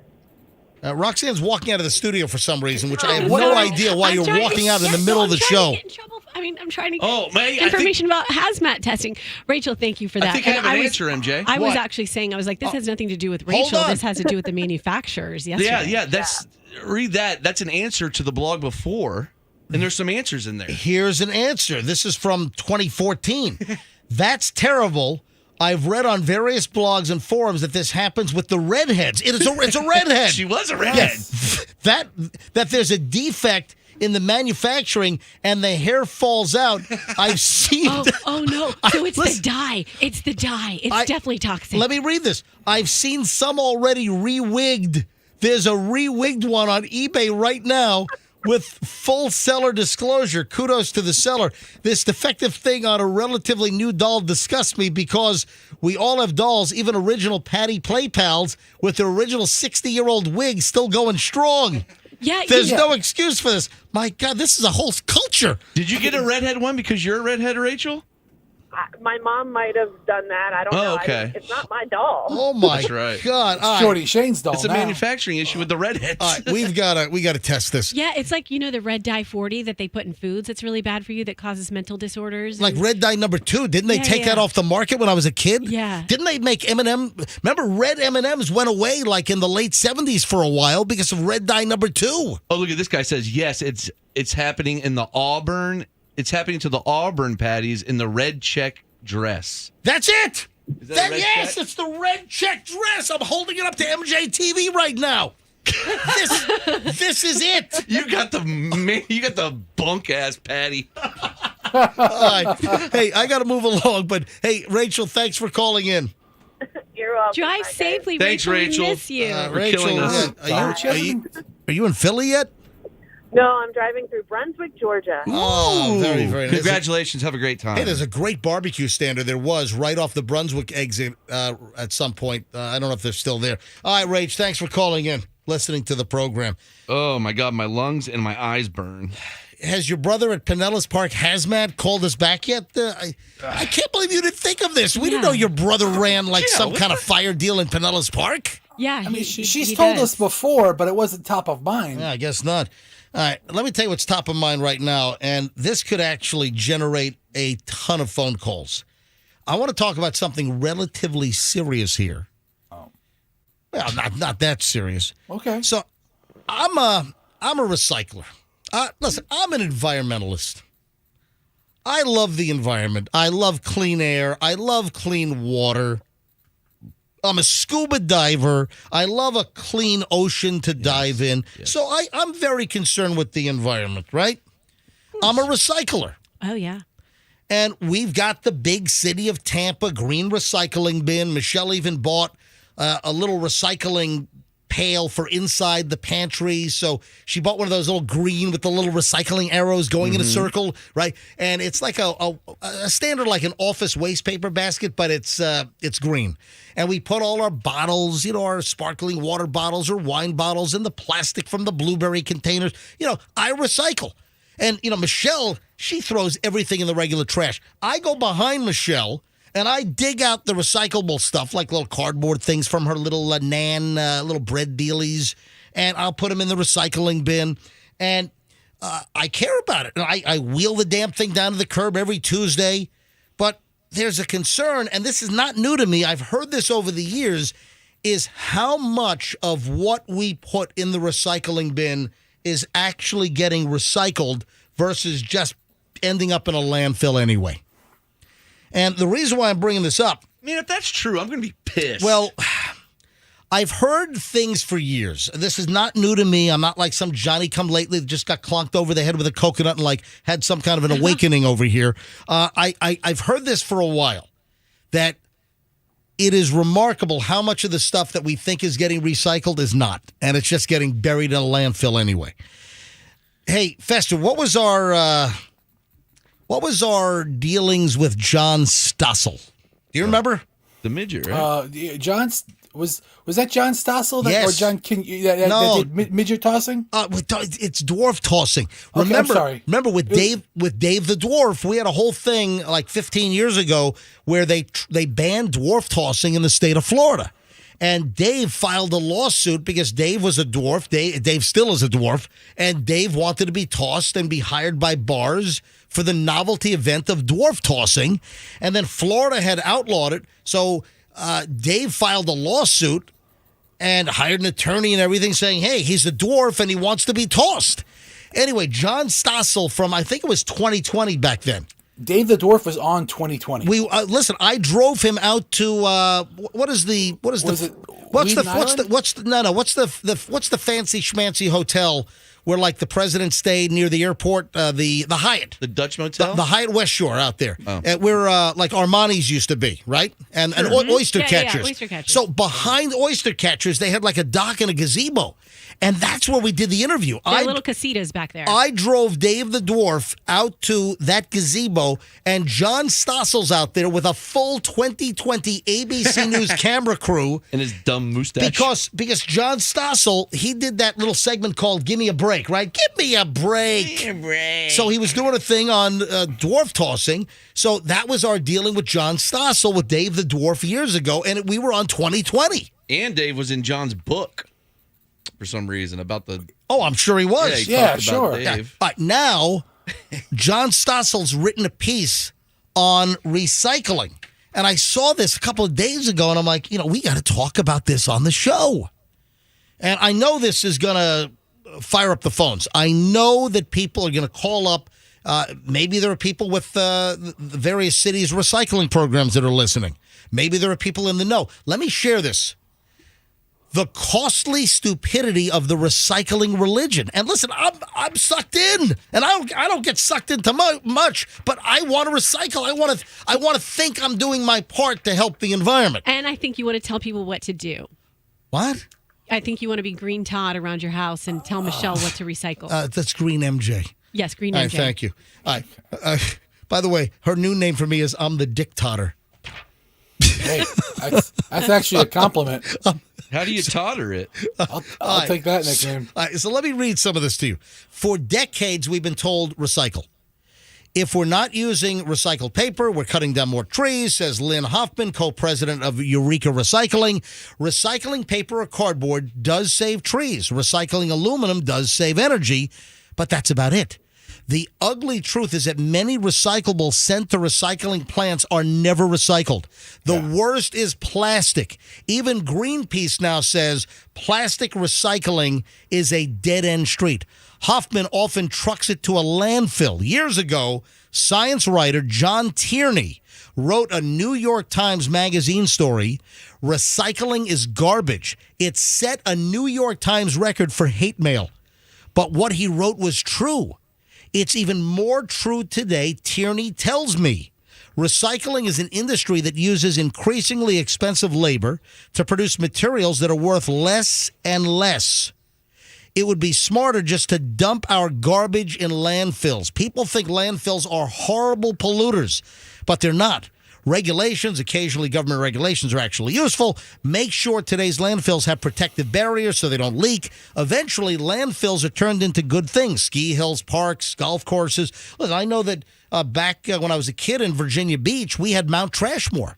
And they piled trash with like layers of dirt, and they made these huge mountains out of trash. It was called Mount Trashmore. It's still there. It's right off of the interstate in Virginia Beach, near Larkspur. Wow, that's disgusting. Oh, it's pretty cool. And sounds listen, eventually landfills turn into good things, but aren't we running out of landfill space? For years, alarmist media said we were, but that's not true.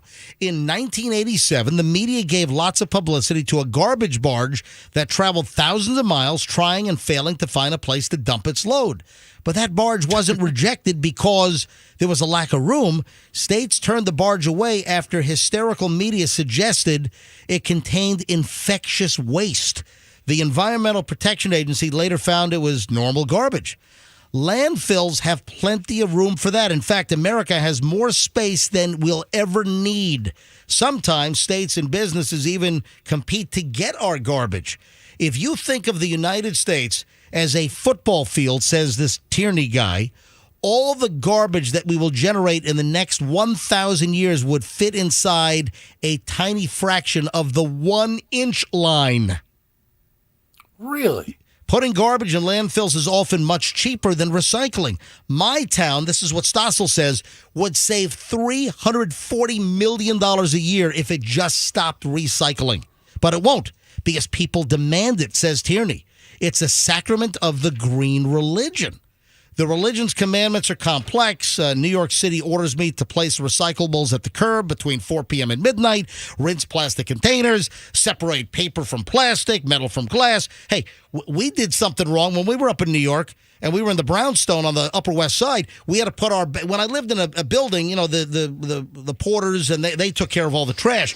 But when we lived in a brownstone, we had to put our trash out at the curb, and we did something wrong. Like 3 times we got like citations. We got like tickets on our door that I didn't bundle something properly. I get those for not putting my trash far enough from the curb. It has to be like 3.5 feet.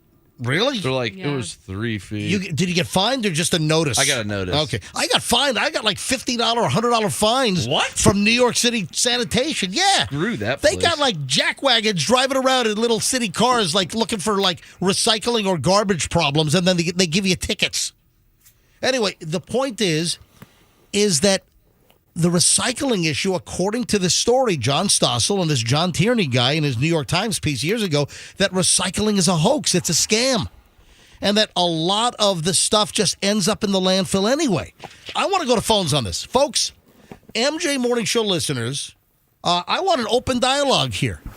Because so many cities recycle. I'm a recycler. I do it religiously. I think we should pit the recyclers against the non-recyclers. All right, let's go to Kim phones. makes me. I try not to. Let's go to phones on this. 800-990-1047. 800-990-1047. What are your thoughts on the whole recycling issue and the story that I just shared? 800-990-1047.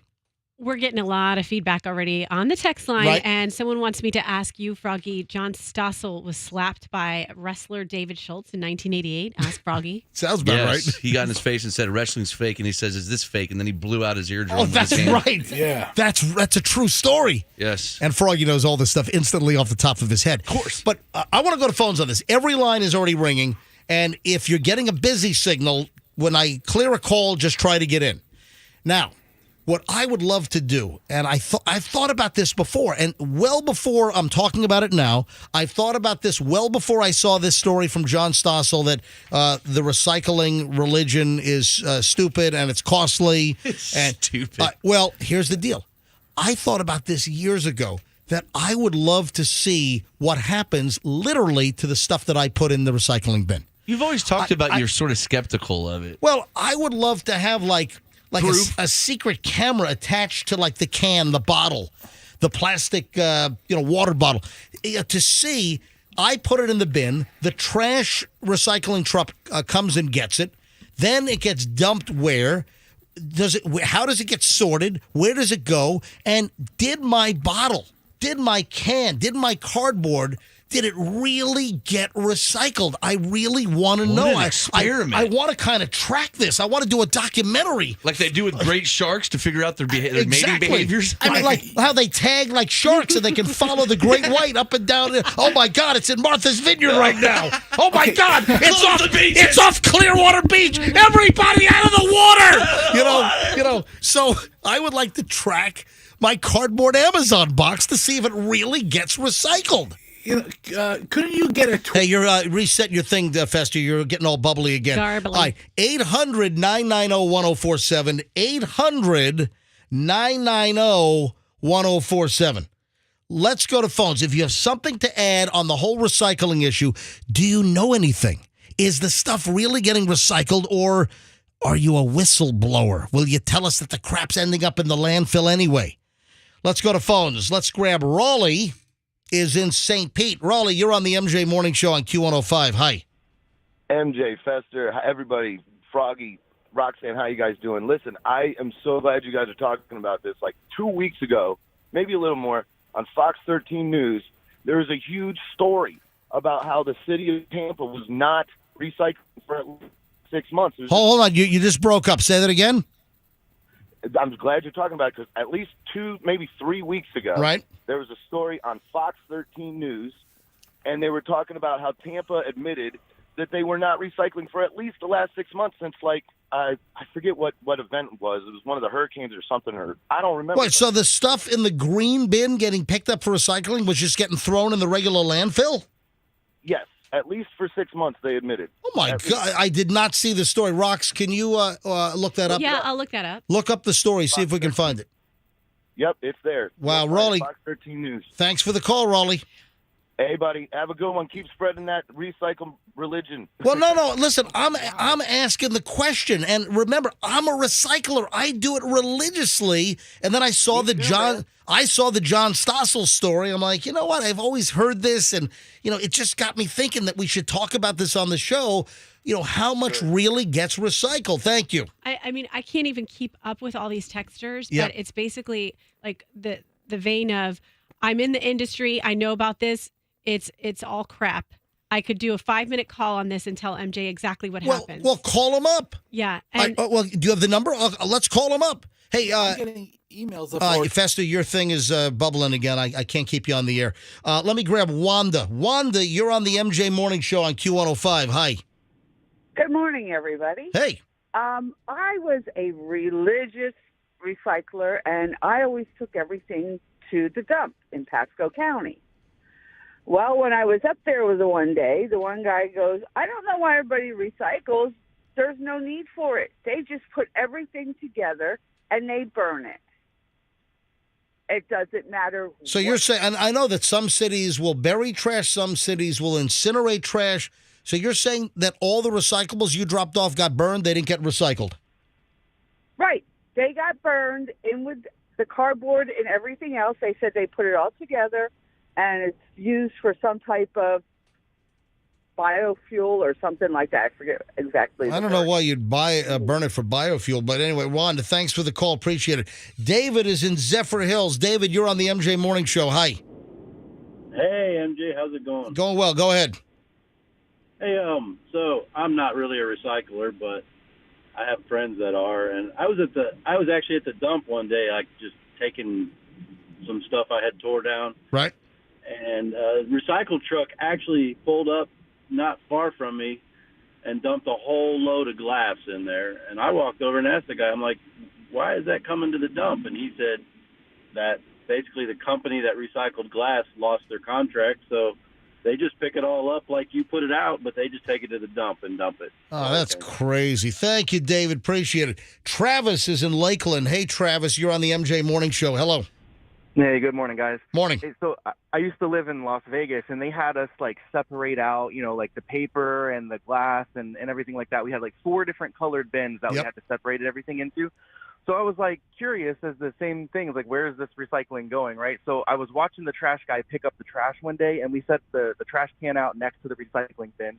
He just dumped them all into the same truck and just rolled off. Oh, man. Wow. Travis, thank you. Nick is in Tampa. Hello, Nick. You're on the MJ Morning Show. Hey guys, how's it going? Going well. Go Hi, ahead. Nick. Okay, so when you go to like the gas station or different stores and you see the recycling place where you put your recyclables in the trash or you put your trash in the little bins they have out, like 99% of the time, if you lift up that lid, it all goes to one bin. Oh, that's Wow. funny. That's a ruse. It is. Thank you, Nick. Appreciate it. It's an elaborate ruse. Hey, I got some good stuff here I want to interject. Let me give out the number again because that just opened up a line. 800-990-1047. We'll take a few more calls on the recycling question. I'm an avid recycler, but is the stuff really getting recycled or are we getting scammed? Are we getting all wambookied? Hey, Fester, you back? I think so. Yeah, your internet connection was getting all wobbly before, and you're going all like that. So 800-990-1047 if you want to get in. We'll go back to phones in a second. Yeah, Rox. One of the insiders texted me and said, only thing that gets recycled is a triangle symbol with a 1 in it or a 3 in it. All the other codes, no. Yeah, those are plastics. So the Right. 1 and 3, those are different types of plastics that Right. get And- recycled. And then a text from Doug. If one Fortune 500 company recycled, it would equal all of Manhattan residential recycled. Say it again. If one Fortune 500 company recycled, Yeah, I it don't would be think the same as I don't all think of we need. Manhattan. I don't think we need that fact from Doug. But that's Would that be considered a fun fact? The point is, Useless like, knowledge. Yeah, Doug just brought the show to a Screeching halt. maybe that was just for me. No, do you see the point? Do you know how big all of Manhattan is? In other words, Idiot comments from Doug. No. The point is, like, us little residents doing it isn't making a difference except showing our neighbors that we care about And dumb. All right. No. Doug. All right. Dumbass comments from Doug. No. Maybe that was just for me. We heard It was you, a Fez. private conversation. Javier, a few more, then we got to move on here. Javier is in St. Petersburg. Hey, Javier, you're on the MJ Morning Show. Hey, MJ. Hey, just want to make a quick comment on that recycling thing you're talking about. Why don't you try putting a couple of air tags in some recycling and track it, see what happens. Oh, yeah. That might be. So put an air tag inside like a plastic Zephyr Hills water bottle or something. Ooh, that might work. Yeah, and see where it goes. Yeah, that might be Until it part of gets my. destroyed. That'll be part of my Netflix documentary, but at least I'll see that it goes to a recycling place, I would imagine. Javier, that's a pretty good idea, buddy. Thank you. Jerry's in Hudson. Jerry, you are on the MJ Morning Show on Q105. Hi. Hey, so the one in Pasco County, what they do is you take your trash as a resident, you take it to the dump. They charge you per tonnage to drop it off, so you have to pay. Then when you get the trash in there, they take that trash, they sell it to the company next door. They then burn that trash for energy. So I think that's what the caller was telling us, one of the first callers I took. Jerry, thanks for the call. Every line is jammed here. And, Rox, you're saying that, where are you going? You're in the middle of our I'm show. going to go have a private conversation about recycling. I'm going to call my brother. Just stay right here. All right. So I want to know more of what the texters are saying. I can't even keep track. They're out of control. Well, share some of the good ones with us. I know the texting's out of control. 800-990-1047. How you get in? Pat is in Polk County. Let's go. Pat, who are you yelling at? Pat. Don't get in an altercation, Hello, Pat. Pat? The fuck? Let's go. Okay. Pat's out of there. Pat. Get rid of Pat. I just dumped that. Don't Pat. be an angry driver. Pat just said, what the F? Let's go. I think Pat's in traffic or something. Pat needs to call back and get through that traffic. Patrick. Hey.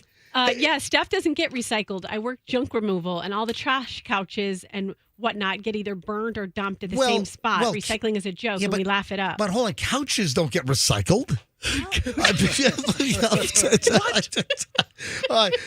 Hey, Andrew, pick up Pat on line 6. He just dropped the F-bomb because it sounds like he's yelling at cars to go in traffic. I don't Pat's think he knew road that. raging. Yeah, so see if he's cleaned up his act, and we'll bring him. Oh. Oh, look at this.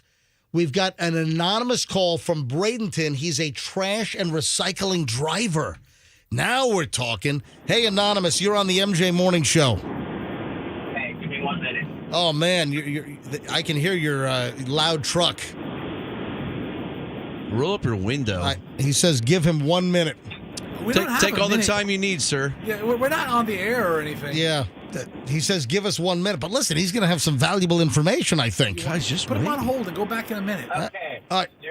Hey, can you get closer to your phone? Because your truck is very loud. Okay, how's that? That's much better. All right, go ahead. Okay, so about 4 or 5 years ago, China stopped accepting all of our recycle in the United States because by the time it would get to them, it was so contaminated because nobody cleaned out their bottles. They'd throw food waste in there, everything that wasn't supposed to be recycled. And, of course, once it would get processed, it just went into cargo ships or containers and would be shipped off, and then they would get it, and it wasn't usable. So they stopped it. So that put us in trying to find other people to buy it. And the same problem is still going on where people will throw food in with it. They don't clean out their bottles. Right, and listen, I know, and this brings up another dilemma, because they tell you to wash out all of your cans and bottles, but then you're wasting water cleaning out the recyclables. One or the other. So once it's contaminated, though, now it all becomes garbage. What? Because nobody's going to clean it after the fact. You're not going to recycle it once it's already You're there. in Bradenton. You're a trash and recycling driver in Bradenton. Anonymous, what percentage of the recyclables do you think end up in the regular landfill anyway? 90%. Oh, my God! Yeah. Yeah. That's right. Yeah, honestly, it's around 90% that ends up. The problem is it's in city contracts that it has to be done. Otherwise, nobody would honestly do it anymore. Oh, gee, this is terrible. All right, thanks for the call, Anonymous. All right, 2 more calls, and then we got to move on. Hey, come to me when you're done, MJ. Okay. Right. Okay, so... I'm not done yet. I haven't come to you yet. All right, get done. Clem is in Tampa. Hello, Clem. I was going to make a comment about the fact that I know a lot of these people are talking about household recycling. I work for a demolition contractor, and we take down a lot of houses, buildings, things like that. Yep. We recycle everything, and we get tens of thousands of dollars for recycling the products that come out of demolition projects. And I know that there's no way that they'd be paying that kind of money for recycling. Yeah, but those are like building materials, like probably aluminum and copper pipes and that kind of stuff. Well, that's the same thing. You have aluminum cans from beer drinkers who bag them up and take them to recyclers. They're not putting that in the landfill. Right. Those, though, maybe that's more laser focused, and those are like bags of like cans, and it's just easier to sort and easier to process is what I'm thinking, Clem. Hey, good call. Thank you. All right, one more call. Last one on this. Fester, Fester, stop huffing and puffing. Stop mumbling to yourself. I've got bigger news than recycling. All right, hold on. I'm coming to you in 2 seconds. Fester's like rumbling over here. Justin. Tom Brady retired. All right, what? What? Tom Brady retired. Yeah. It just cleared the line like a minute ago. All right. Wait a sec. You're right. Why didn't you break in with that? I said come to you. You're like, I got 2 more calls about recycling. Well, don't say that. Just say breaking news. Okay. Hey, so there you have it. Fine. Now go to your last recycling call. All right. Ladies and gentlemen, hold on a minute. Breaking news. Fester, read what you have about Tom Brady. Fester, read what you have from the start. Go. Fester. Tom Brady retired. Guys, we need to double check this. Okay, hold on. Where are you seeing this? All right, so guys, I'll get to the point right away. I'm retiring for good. I know the process was a pretty big deal last time, so when I woke up this morning, I figured I just press record and let you guys know first. So I won't be long-winded. You only get one super emotional retirement essay, and I used mine up last year. So really thank you guys so much to every single one of you for supporting me, my family, my friends, my teammates. All right, Fester, what is this on?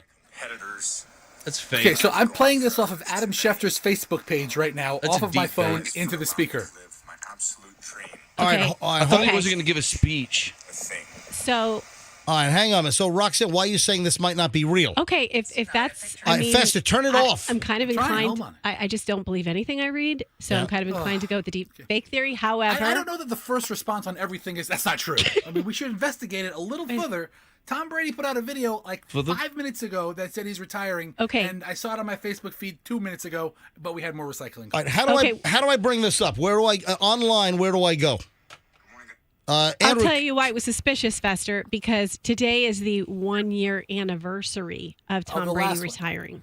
So, in my keen reporter duties, I check the timestamps on everything. Right. Haha. And you're right. A year ago today, he announced his original retirement, and now he's retiring with that little beachside video I just played for you. Okay, beachside. Where is he? Is he when you look in the video, because supposedly he was in Los Angeles last time. hey, do me a favor, Fester. Tell Andrew. Andrew's listening right now. Where can Andrew find the audio so he can play cleaner audio? Where can he find this? I just played that off of Adam Schefter's from ESPN, his Facebook page. He All right. posted the video. I mean, Tom might have it on his page. I don't know. But Tom doesn't check in with me. All right, Andrew, whatever source you can find, try and find better audio quickly. So, again, breaking news now. Yep. Apparently, Tom Brady. Okay, so, we found it on Tom Brady's Twitter. Can you play it from in there, Andrew? Okay, here we go. Good morning, guys. I'll get to the point right away. I'm retiring for good. I know the process was a pretty big deal last time, so when I woke up this morning, I figured I'd just press record and let you guys know first. So I won't be long-winded. I think you only get one super emotional retirement essay, and I used mine up last year. So really thank you guys so much to every single one of you for supporting me, my family, my friends, my teammates, my competitors. I could go on forever. There's too many. Thank you guys for allowing me to live my absolute dream. I wouldn't change a thing. Oh, he's breaking up a little why bit. don't you cry it, Love you baby? all. Okay, anyone connecting the dots on this? Is that it? That's the end? All right, ladies and gentlemen, breaking news right now. Fester, dude, you could have had it on our show a minute earlier. Instead, you're like, hey, come to me afterward. Yeah, what are you Fester, doing, What are you man? doing? Dude, you just break it and say, MJ, shut up. Tom Brady just retired. Well, Or text us. The guy who was talking about copper recycling was, Fester, why did you just say, hey, come to me when you're done? Fester, no, you just bust in and say breaking news now. because I see it, and then in that minute that I was waiting for Copper Guy, I was trying to confirm something. Okay. Because Roxanne's right. I did see that it was a year ago today that he retired the first Okay, time. all right, Am I all seeing right. old news? Hey, listen, we had it on Fast Enough, but now it is on, Andrew, that came from Tom Brady's his personal verified Twitter account, right? Yes, sir. Okay, so Yeah. anyone connecting the dots? He was at a movie premiere last night. His movie premiere. 80 for Brady? Hanging out with 4 80-something-year-old broads. Yeah. And then he woke up this morning and said, yeah, it's time. So maybe they swayed him. Or maybe he's meeting with Fox execs out there to get his commentating career Maybe he's all been buttoned up. persuaded by Lily Tomlin to have a life with her. I don't know if Lily's the one of those four, Frog. Yeah, the news is all over the place. You know what? He is such a selfish ass. I'm going to say this right now. Tom Brady, you're retiring. I'm so tired of you and your selfish ways. I'm going to do this. I'm going to do that. And who cares? I bet he's doing it to get people to see his movie, too. He sucks. Right? It's Yeah. a promotional thing. Yeah, Your he's last like, chance to see me.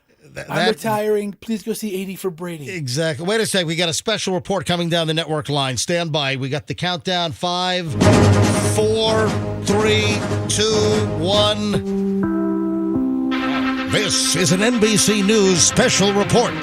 Now, from New York, here's Fester Dolt.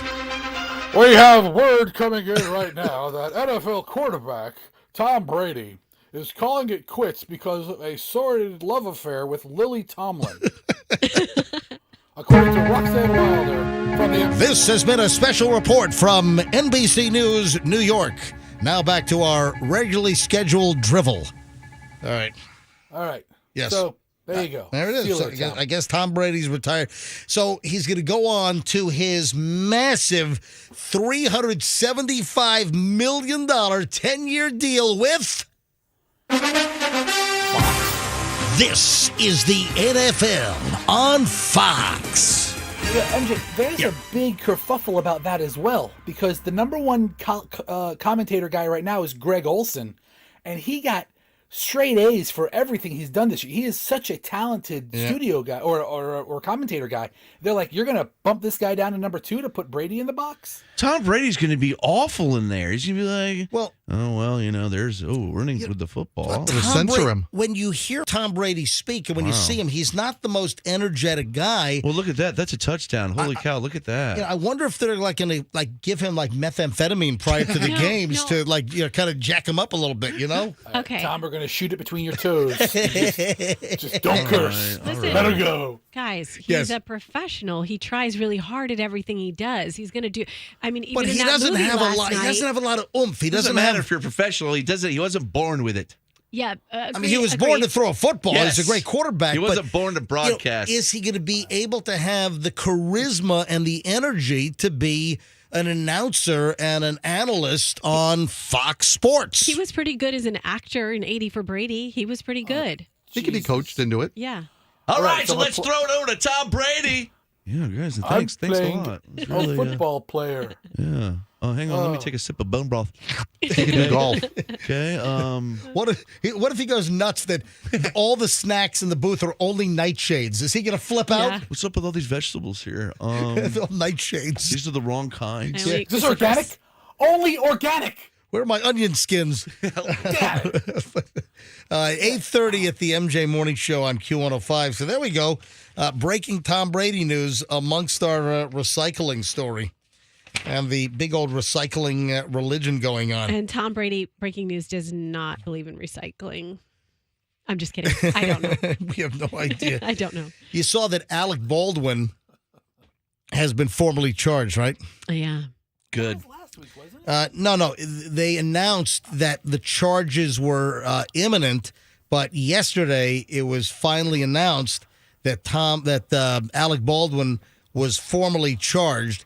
Oh, okay. Yeah, No. Last week when you played the audio of Hilarious outside of the apartment with the fake voice, I thought that's when he was being charged. Please, leave my husband alone.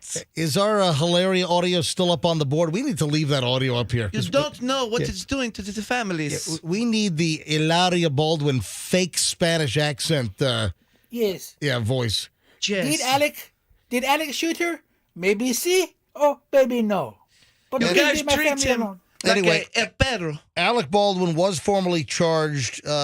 He and the armorer, this Hannah Gutierrez Reed, they were formally handed 2 felony counts of involuntary manslaughter and involuntary manslaughter in the commission of a lawful act. And it has a gun enhancement charge. So in New Mexico, the one charge has the gun attached to it, and that is a 5-year mandatory sentence in New Mexico. And it seems that Alec Baldwin is going to take a spin with the jury. They claim they're going to fight this. They claim that, if you get the wrong jury, Alec Baldwin could find himself in a New Mexico prison for 5 years. No. I don't want the meat. Hilaria Baldwin, do you want to comment on this at all, Hilaria? Anything you want to say? Hilaria? You know that. Oh. So please, leave my family in peace. Yes. And let this all play out. Yes. Okay? So let my kids come home and you stay away from them. Because they ask me, Mommy, what are these people doing? And it's a very hard thing as a mom to try to explain. My kids ask me, did Daddy shoot muchacha? It's hard. They say to me, Mamacita, why do Dada shoot the guns? And I say, listen to me, my little ninos and niñas.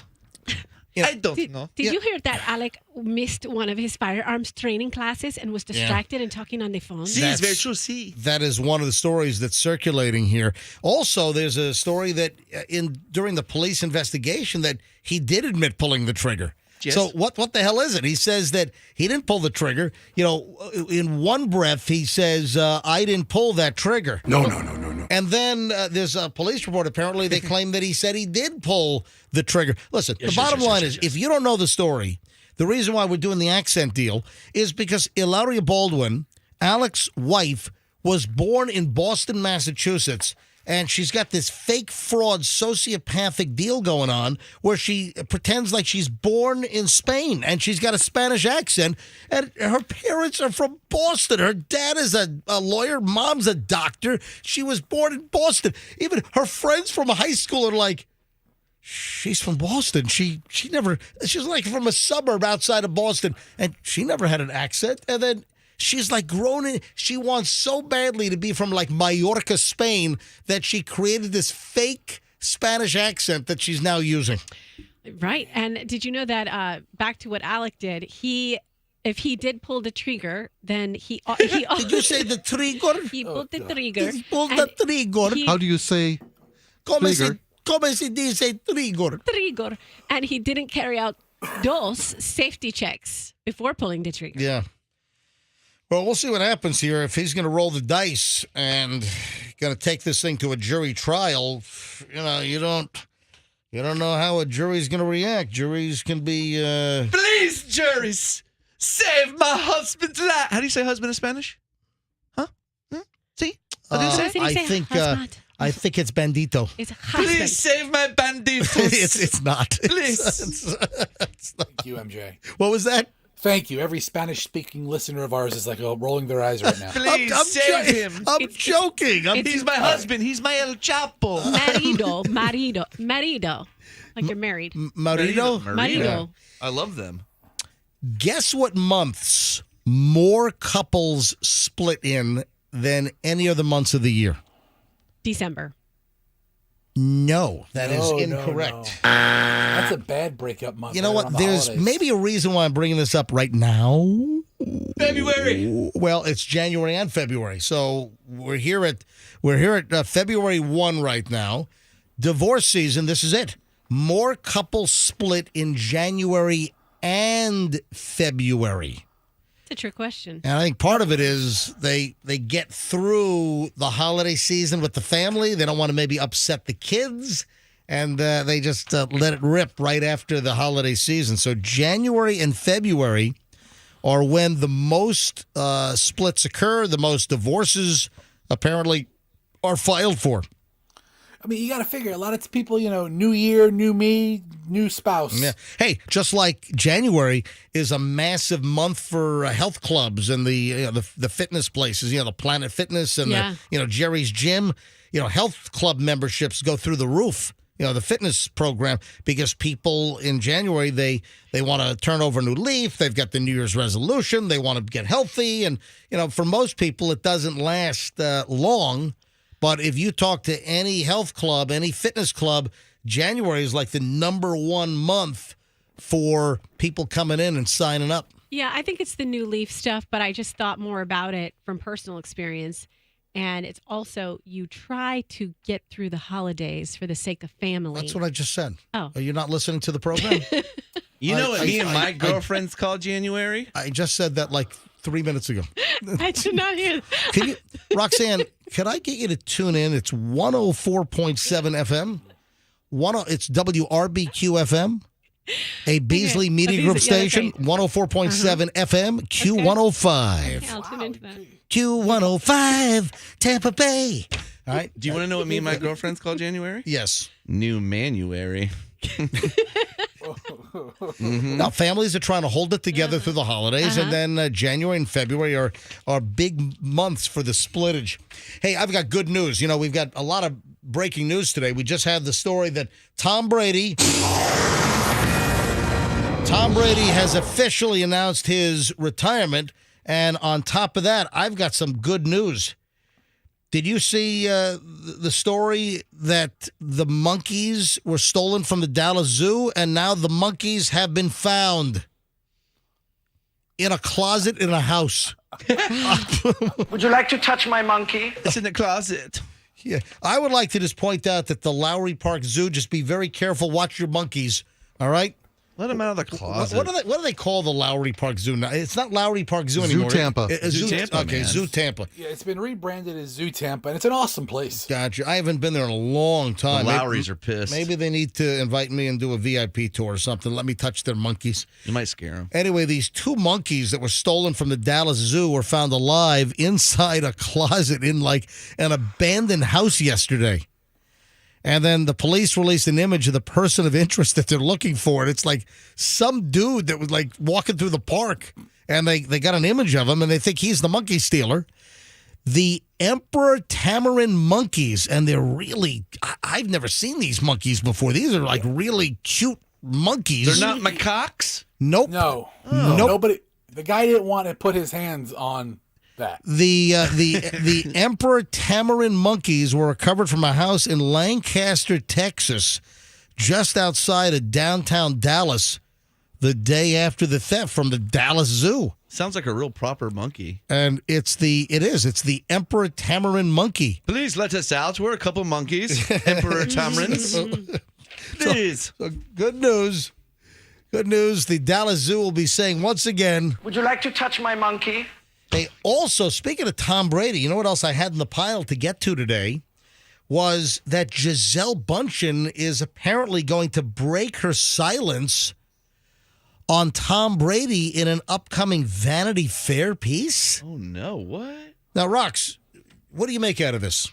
I just feel like we're going to hear much of the same because I think it's going to be more of the story about how football was more important to them. You don't think we're going to get any new information? I don't think it's going to. My prediction is it's not going to be anything that we couldn't figure out for ourselves. It's going to be we grew apart.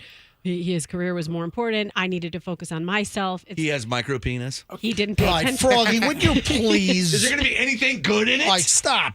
All right, here's the deal. I saw this in the New York Post last night from page 6, and they write, Gisele Bündchen is set to break her silence on her split from Tom Brady in a Vanity Fair cover story. The Brazilian supermodel, 42, has been spotted vamping for cameras in a dazzling return to modeling. Looked fantastic as she sported a pink Chanel swimsuit during a photo shoot near a Florida home. Incidentally, did you see that was see-through? There are pictures of Gisele Bündchen in a see-through top, and you see full nips. I'm telling you. They're full. I mean, it is, listen, in medical terms, the full areola and the nipple, you see it completely through the top that she's wearing. Her areola are getting some air. Yes. She's a model. They always do but that. they're provocative. I'm But just pointing it out that's another story today that she is clear. She's like virtually topless because you can see right through what she's wearing. Where are her kids at?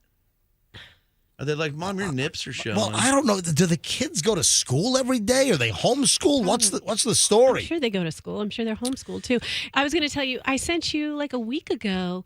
She's been doing a bit of this lately of the risque photo shoots because I sent you a week ago a bikini that was like cutting up. Did you remember the one that I sent you? It was like cutting up the front of her. She has the blue no one body. that she was in?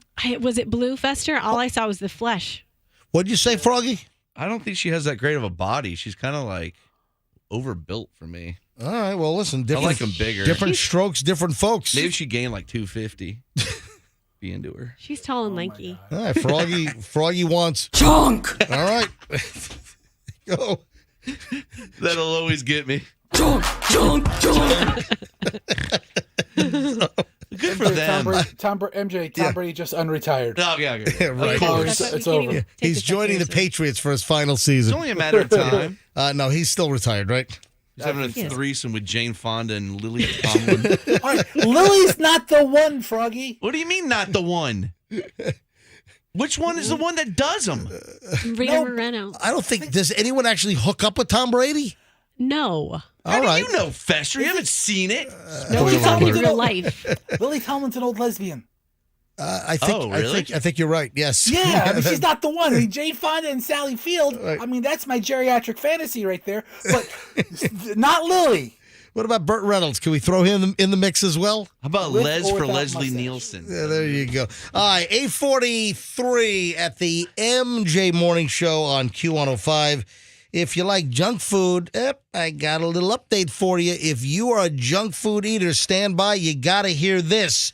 And, man, I've got a story about a settlement. This is crazy. A cable company, like cable TV company, is paying out an unbelievable settlement involving a crazy case.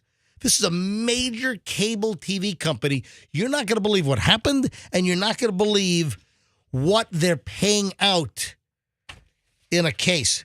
And I have we don't do many Dear Abby things, but I've got a Dear Abby question that you've got to hear. And it kind of comports with a very, very popular recent Netflix series. All right, you got to hear all of this, and we'll get to it next on the MJ Morning Show right here on Q105.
With Roxanne, Froggy, Fester from home. Come in, Fester. Are you there? Hello, Fester. Is Fester not connected? Anyway, I don't know. Fester is from home because of the whole myasthenia gravis thing. Fester is scheduled to come back to the studio on Monday. So hopefully Fester will return. Andrew, can you check and see what's going on with Fester's home connection? If you'd be so kind. 8:56, and this begins now another long chunk of the MJ Morning Show. We go for about a half an hour here nonstop, and a lot of ground to cover, including, what did you just get from the snack machine? Peanuts. Let me see what you just got. Well, I had to. Hold on. Yeah. Let me see. Show it. Just that's good. Did you get a free bag? Yeah. No, I had to get. I had to buy the peanuts to get to the cashews. Oh, so you have know what two happens? bags. Yeah. She gave me the other bag. Wait, so they have mixed nuts on the little wire spindle thing in the snack machine? Yeah, yeah. Well, that sucks. They ought to have a different row for peanuts, and you wanted the cashews. I did. I wanted the cashews. Do you know, I'm a cashew nut. I go through probably... You want some? Yeah, I would. I want to see how they compare. Well, those are roasted and salted, though. See, I eat probably a pound of cashews a week, and you know what really ticks me off? When Trader Joe's is out of my favorites, which the Trader Joe's 1 pound bag of raw whole cashews, the raw unsalted, man, those are the best. You don't need to roast them. You don't need to salt them. The flavor is fantastic. And that's one of my favorite items at Trader Joe's. The 1 pound bag of the whole raw unsalted cashews. It's a spectacular item. I eat lots of cashews. I love cashews. I like cashew butter, too. You ever had that? That's good. What the hell was this? What are you missing something, Fester? What is that? Oh, I just unmuted my mic. Oh, my God. It sounded like you sprayed Windex all over your mic is what it sounded like. I'm sorry. All right, so Roxanne, you've got a bag of peanuts there? Cashews. No, but you had to buy where are the peanuts? Froggy. You gave Froggy the peanuts. You want one? No, I'm fine. Here you Thank you. I'm trying to quit. Ow! What you? Oh my God! Hey, you want some? Dude, stop! You could have taken my eye out. Here you go. Stop! He is flinging you, dude. I like to You bully are whipping peanuts at my eyeball like a 90-mile-an-hour major league pitch. I don't think your aim is that good, No, Froggy. Oh my! Yeah, right. Hit him right in the God. head. There's one in your hair. If you can see this right now, he is flinging his nuts in your face. Here, open your mouth. I want to put my nuts in them. Stop Oh, throwing nuts in my face. Stop it. Stop putting your nuts in my face. Knock All right, it off. Sorry, these are my nuts now. Jeez.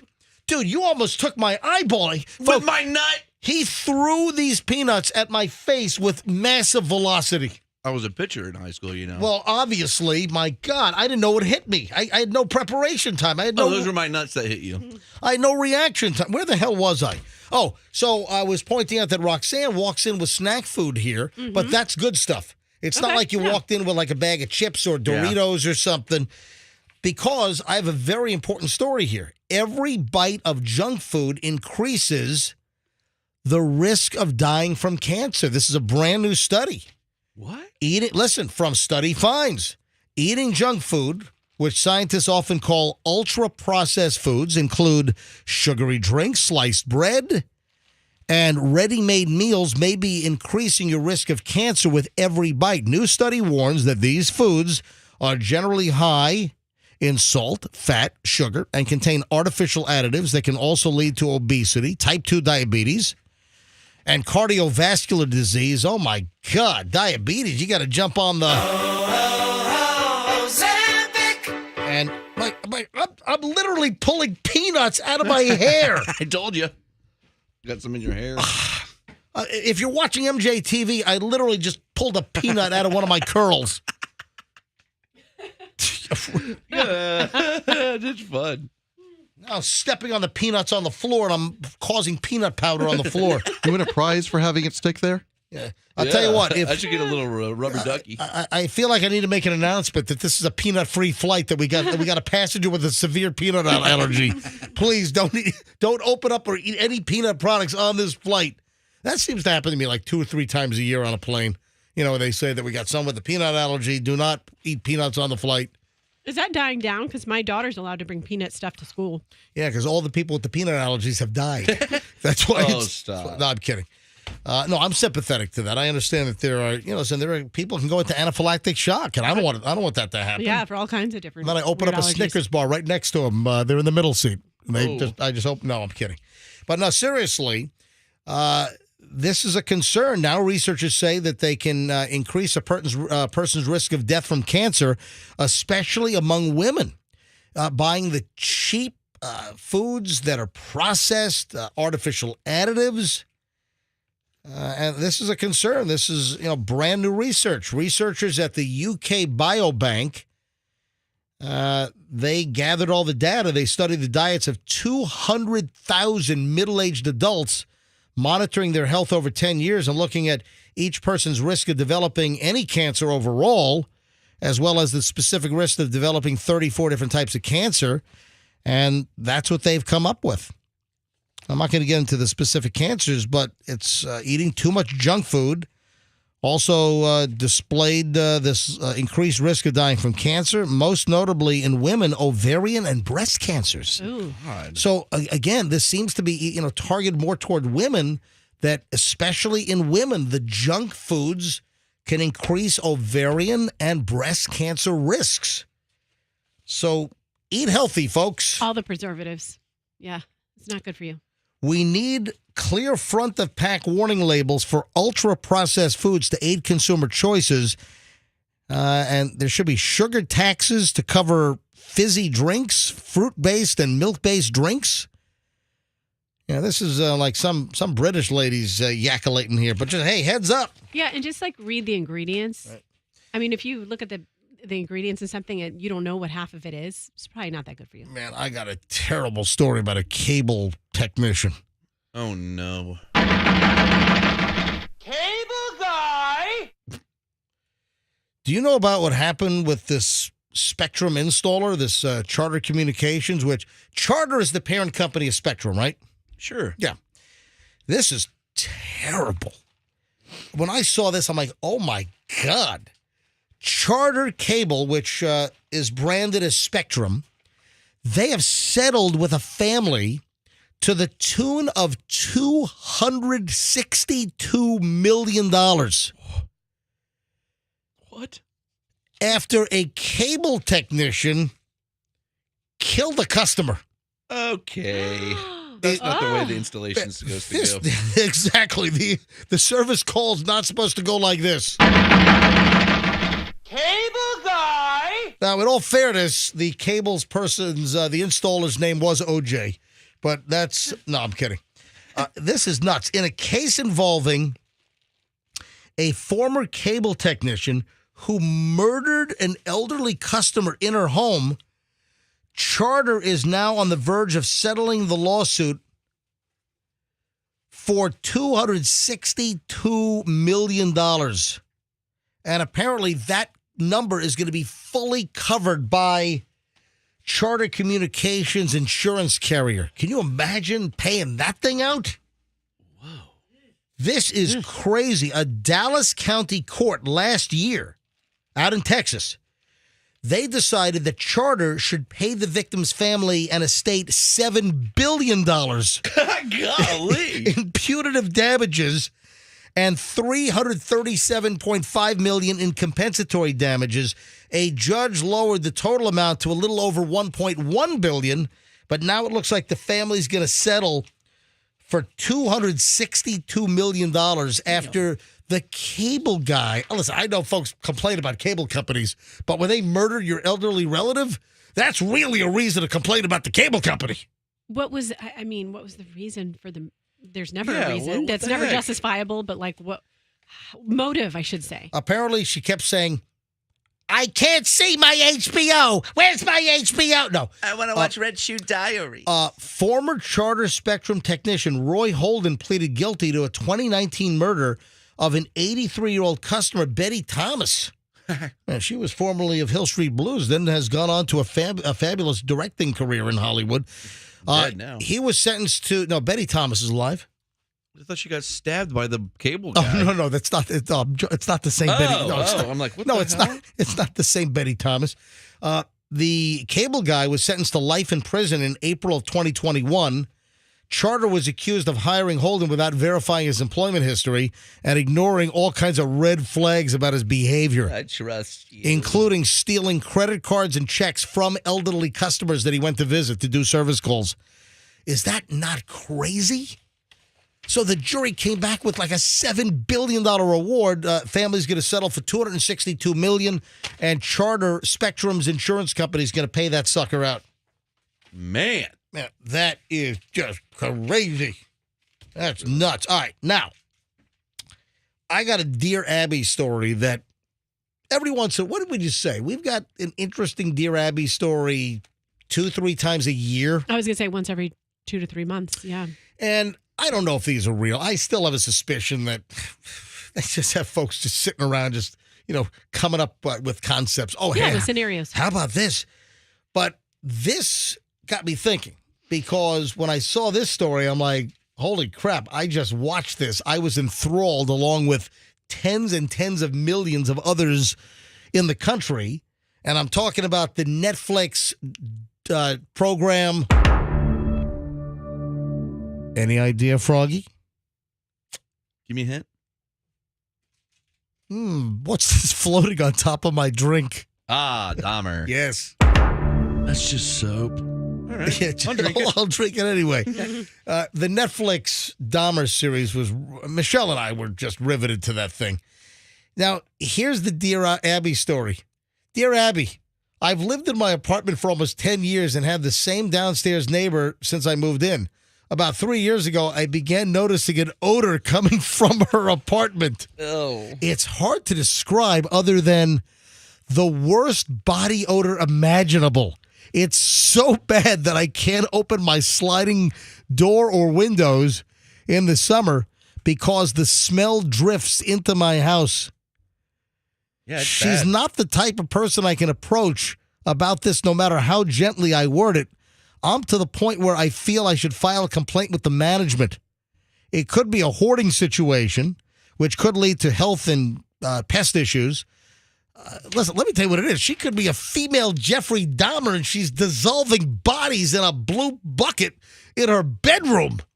Listen, you remember my neighbor that died, and he was missing for 2 weeks, and Oh, we yeah. started to smell it. That's right. And I True. looked in the window, and I saw him sort of melted. This is true. Froggy had a neighbor that died next door, and the guy was inside, and nobody knew it until they started smelling stuff in the neighborhood. Froggy peeks in the window, and there's the guy dissolving like in a room. And the smell when they opened that front door, buddy. I've never smelled anything, and I wasn't even close to it. And it was like, ugh. I always have to tell this when we talk about dead bodies, but you know. Oh, that, jeez. All right, go ahead. I mean, you know what happens when they decompose. All right, listen, that's we don't need to say this.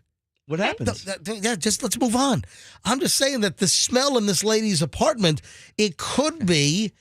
This could be a female Dahmer. I read Mindhunter guy, John Douglas. Yes. John Douglas is the former FBI profiler.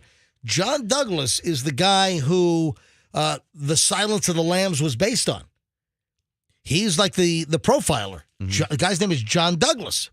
And I once read a book from him back, in the 90s, and he wrote, and I remember this, that at any given time, the FBI thinks there could be up to 50 serial killers at large in the country. Oh my God. Well, yeah, makes sense. Pleasant dreams. There's not even 50 cereals.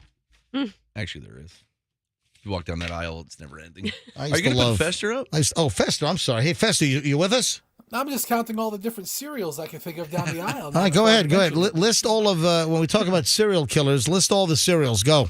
Well, first you have to break them up by category. Starting with General Mills and Post and Kellogg. Right. And then you got to go with the animals, like, Tony the Tiger or Sugar Just Bear. start naming the cereals. Let's go. How many cereals can you name in 60 seconds? Yeah, Go. that's good. Oh, God. Go. Rice Krispie treat, or regular Rice Krispie, chocolate Rice Krispie, Fruity Pebbles, chocolate Pebbles, all four of the Captain Crunches, all 16 of the different Cheerios that are out there, plus like the 10 different kinds of Chexes. There's Special K, there's Corn Flakes, there's Frosted Flakes, there's Trix, there's Fruit Loops, there's Cinnamon Toast Crunch. Cinnamon Toast Crunch. There's also now Churro brand Cinnamon Toast Crunch, Really? which is delicious. There's Kicks, which my kids got, which suck. What about roasted liver? Kicks are gross. Yeah, they don't. Kicks taste like packing peanuts. Yeah, they were awful. They are. I mean, if you ever run out of packing peanuts, if you're going to ship like some kind of expensive Ming vase, you just use Kicks. I mean, same flavor. My kid wanted a box of Kicks. We got it. We tried a bowl. It sucked. We took it to the beach to feed birds, and the birds didn't eat it. That's it. 60 seconds are up. Packing up Christmas ornaments, just throw a big bunch of Kicks in the box. What about Cookie Crisp? Is that still around? Oh, that was Cookie good. Crisp that's around still. It turned your milk chocolatey. Well, that was just that was a bowl full of sugar. It was just cookie. Yeah, why don't you just get a bunch of Oreos and put them in a bowl with milk and have that for breakfast? They have Oreos. They have Oreo cereal too. Do they really? Yeah, it's in a blue box. Yeah. I was going to take Oreos and just put them in a bowl, pour milk on it. And that's what they did with Teddy Grahams back in the day. So, what does Dear Abby say about the stench? Yeah, what happened with that? Oh, I wasn't interested in her response. I just, Abby's boring. I threw the story away. It's probably a Dahmer situation. I didn't give a flying crap about what she had to say. Here it is. I pulled it out of the trash can. Dear Disgusted, have you spoken to your other neighbors about this? Have they noticed the odor too? Did she say dear disgusting? Yeah, no. Yeah, because the woman signed her name Disgusted in Oregon. Yeah, the woman signed I was like, it. is she that hideous? And then Dear Disgusted, have you they noticed the odor too? If any of them tells you yes, then absolutely discuss what's been happening and for how long with the building management, blah, blah, blah. I mean, does someone really have to ask Dear Abby what to do in that situation? For real. Is the smell coming through like the air conditioning vent and are you hearing noises inside like Jeffrey Dahmer's apartment? Oh. That's what I want to know. Couple of emails I'd like to share with you folks from some of our MJ Morning Show listeners, and I encourage all of you, if you ever want to contact me, if you ever have any content, you ever have a great story that you need to make us aware of, my private personal email, I'm the only one that goes through it, is mj@mjmorningshow.com. So you can always, listen, comments, questions, critique, criticism of the show, stuff you love, you can always email me, mj@mjmorningshow.com. So, a couple of emails. MJ, you are aware that when you say numbers, it's a 0, not O, correct? Oh, that texter pointed that out to me. You always say a number with O instead of 0, and I know how you think you are perfect, so here you go. This comes from John Wade. John, thank you so much for the email. Oh, John. So, are you saying that I should say Q105? You're listening to Q105. Is that Yeah. Is that what you're saying, John? Yes, you're listening to the MJ Morning Show on Q105. Find us on the dial at 104.7. Exactly. Yeah, I do like that. No, it's like certain things, it's become acceptable to say an O. Like the phone number, it's more palatable. It just sounds better for me to say 1-800-990-1047 instead of saying 1-800-990-1047. It flows better. It's like when I'm having sex, I go 0 yes, 0 yes. 0 yes. 0. You know, not to mention that You make your zero face. not 0 yeah. 0 0 0 0 0 is that what you're saying? Well, listen, John. Also, I'm not taking 0 0 0 Empic. Okay. Yeah, Zero Zempic is a good name. Zero Empic. No, I'm not on Ozempic. Luckily, I'm not diabetic, but or fat. who knows? You never know when you're like borderline. I got a physical coming up soon, so you're borderline diabetic. I don't want to hear that. Ugh. And then of course the whole Ozempic thing. We've talked about this with the Ozempic old face because people are taking Ozempic for weight loss. This has been a thing. We talked about this for months now, and it's really becoming a huge story now. That there's a shortage of Ozempic for people with type 2 diabetes that really need it because you got all the people in Hollywood and around the country that are trying to get Ozempic prescribed to them to lose weight. Anyway, John, thanks for the email, but I'm very comfortable in saying the MJ Morning Show on Q105 instead of Q105. So if you'd like to respond back, have at it. I'm going to start responding to people instead of OMG. I'm going to write 0MG. Oh, yeah, there you go. 0MG. Yeah, look at that. And, this is great. Tyler writes, I love my Verizon Wireless too, but I live right down the road from your studios, and my service is also terrible. I feel your pain, man. This is from Tyler Simmons. Tyler, thanks. And, in fact, I got to thank Verizon because Verizon did reach out to us.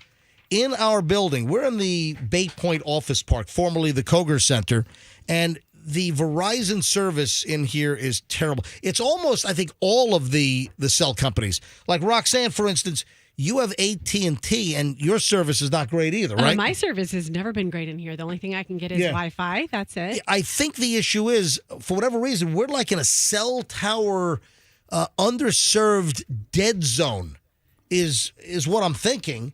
And they just got to figure out how to get towers closer to us. But our cell service is awful. I have to be right next to the studio window. And if I go to the interior of the building, my cell phone goes to no service. And then even when I leave the building, it takes I got to be halfway across the Howard Franklin Bridge, it seems, for my cell service to come back. Yeah, it's weird.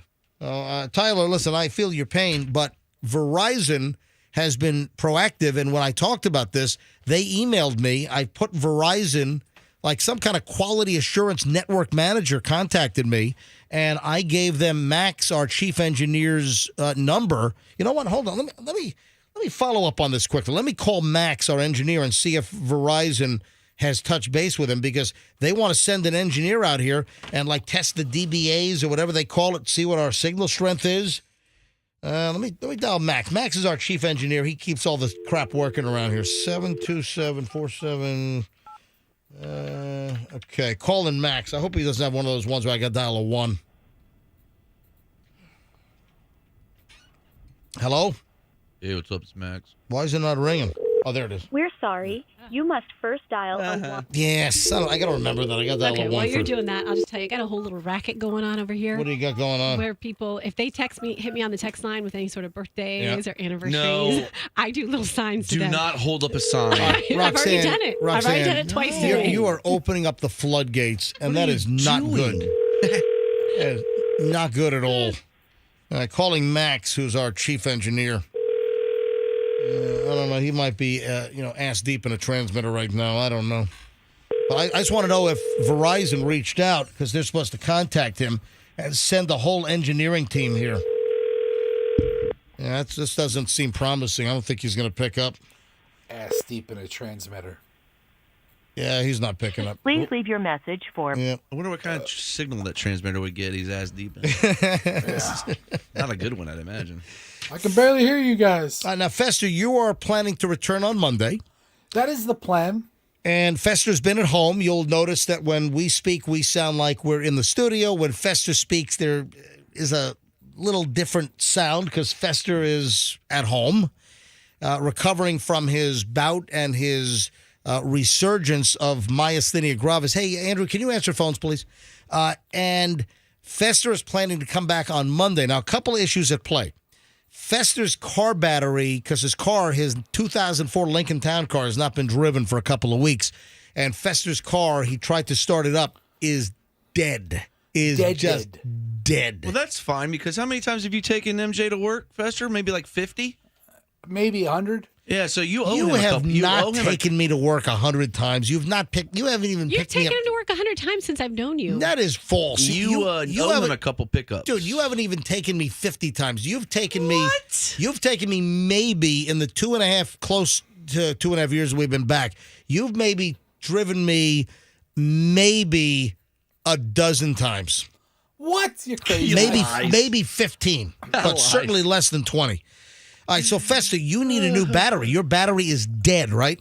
So I put a charger on my battery. I have a little charger that I use for dead batteries, and it started up, and I drove it around the block, and I didn't hit anything. I put it back in the driveway. It's going to die again. Yes, it dies again. Right. Yeah. It does. So the battery is shot. So I took Yeah, the you know what it battery is? The cells are dead, so you gotta go get a new battery at Napa or Advance or O's, right? No, O'Reilly. How does that? Yeah, I got the Ozempic jingle. O'Reilly. Yeah. O'Reilly. That's weird. Ripped off each other. Oh no, it's different because O'Reilly goes. No, that's Ozempic. No, O'Reilly is like auto parts. Wow. Yeah.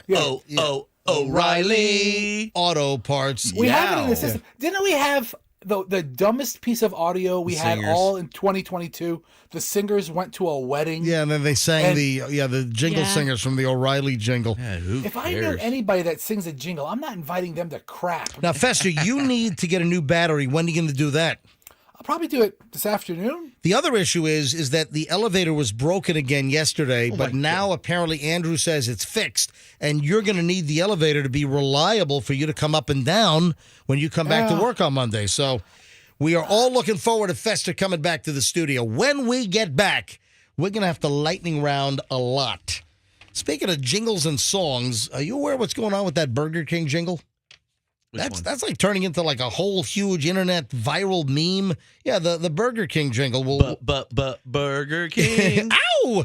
Coming. Oh, Flavor Flav. You know the rapper? Of course. Flavor Flav. Guy's still alive. Dude, I saw something about him yesterday that blew my socks off. And then, did you see the lady who's in her home and almost gets crushed by a boulder coming through her home? This is the craziest thing.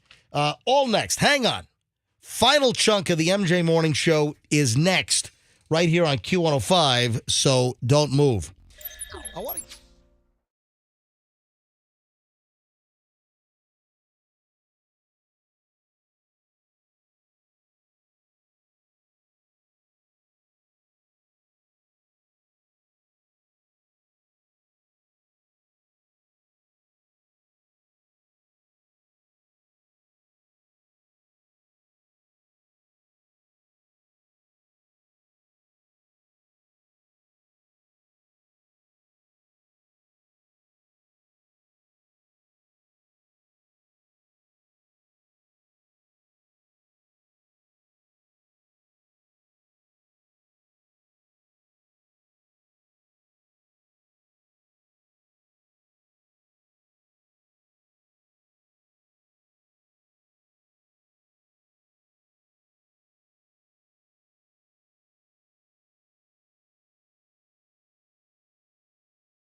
Eat like a king who's on a budget. 3 tasty options, fries, drink, and nuggets, all for $5. Wait, that can't be right. Just confirm that. All right, so that's that Burger King commercial. You've heard this, right? This is like all over. You watch football on the weekends, all over. Whatever you want, we're into that. $5 your way, I rule this day. Nuggets, fries, drink. This has turned into like a viral sensation. It sounds like the guy's making it up as he goes along. For you, Nera, mozzarella. Look at this royal. I don't understand. You know what that's based on, right? No. You don't. Hold on a minute. You don't know what this sounds like? You don't know what the theme of this? Oh, I know. The melody? Nausea, heartburn, indigestion, upset stomach, diarrhea, Pepto-Bismol. No. What is no, it? it doesn't. That's not the right melody. Fester, do you have a guess? Fester, do you know? Yeah, I do. I have a guess, but Well, guess. really. Does it remind you of the old Wesley Willis? No. Wesley Willis? No. I've heard that name for Dude, 25 years. No, this, listen. Love him. This Burger King commercial, which is running all over the place, or different variations. Eat like a king who's on a budget. 3 tasty options, fries, drink, and nuggets, all for $5. Wait, that can't be right. Is based on this, the old Burger King jingle. Hold the pickle, hold the lettuce, special orders don't upset us. All we ask is that you let us serve it your way. That's what it's based on. Serve your roast beef Whopper, fresh with everything on topper. Any way you think is proper, have it your way. Have it your way. Have it your way at Burger King. It's Burger King. Well, they've created, that's like from the 1970s, but Burger King has created this like phenomenon with the new Whopper advertisement song. It's running during all the NFL games that we've watched for like the last couple of months, and it's stuck in viewers' heads. It's been posted. People are doing like memes. They're doing their own little videos and posting stuff, and it is turning into like a sensation. It's repetitive. It's viral. People say they can't get it out of their head. And I thought I would just refresh everyone's memory that it's based on that old 70s have it your way Burger King. Hold the pickle, hold the lettuce. Special orders don't upset us. Oh. I don't like it. I think it's stupid. Who's the guy? I don't know who the guy is. Oh, was it like a rapper or something? No. Was that Drake? I don't think it's Drake. If you want to look up who sings the new Burger King commercial. And while you're at it, who's this lady? Hold the pickle, hold the lettuce, special orders don't upset us. Let me know if she's still walking on the planet. If she's still alive. Yeah. Hey, speaking of fast food, we've got a Culver's right down the street here. Oh, I love Culver's. I like Culver's does a good job. I think their custard is great. Butter burger. And they're on my rotation to eat by myself in the garage when I get home. Wait, so you'll go get a bag of butter burgers one day a week. And just eat in your garage? Yeah. Do you shut the car off while you're eating in your garage? Wouldn't that be horrible? Yeah. If I perished? Yeah. While eating a butter burger in your garage because of carbon monoxide poisoning. Yeah. But Culver's, do you see what's going on with Culver's? What? No, I have no idea, except they have delicious food and friendly people. Apparently, they used to have Coca-Cola products, but now they're shifting. They're switching to Pepsi, and people are outraged. A good salesman got him. Look at that. Culver's is changing. Hold on a sec. I'm sorry. What did I say?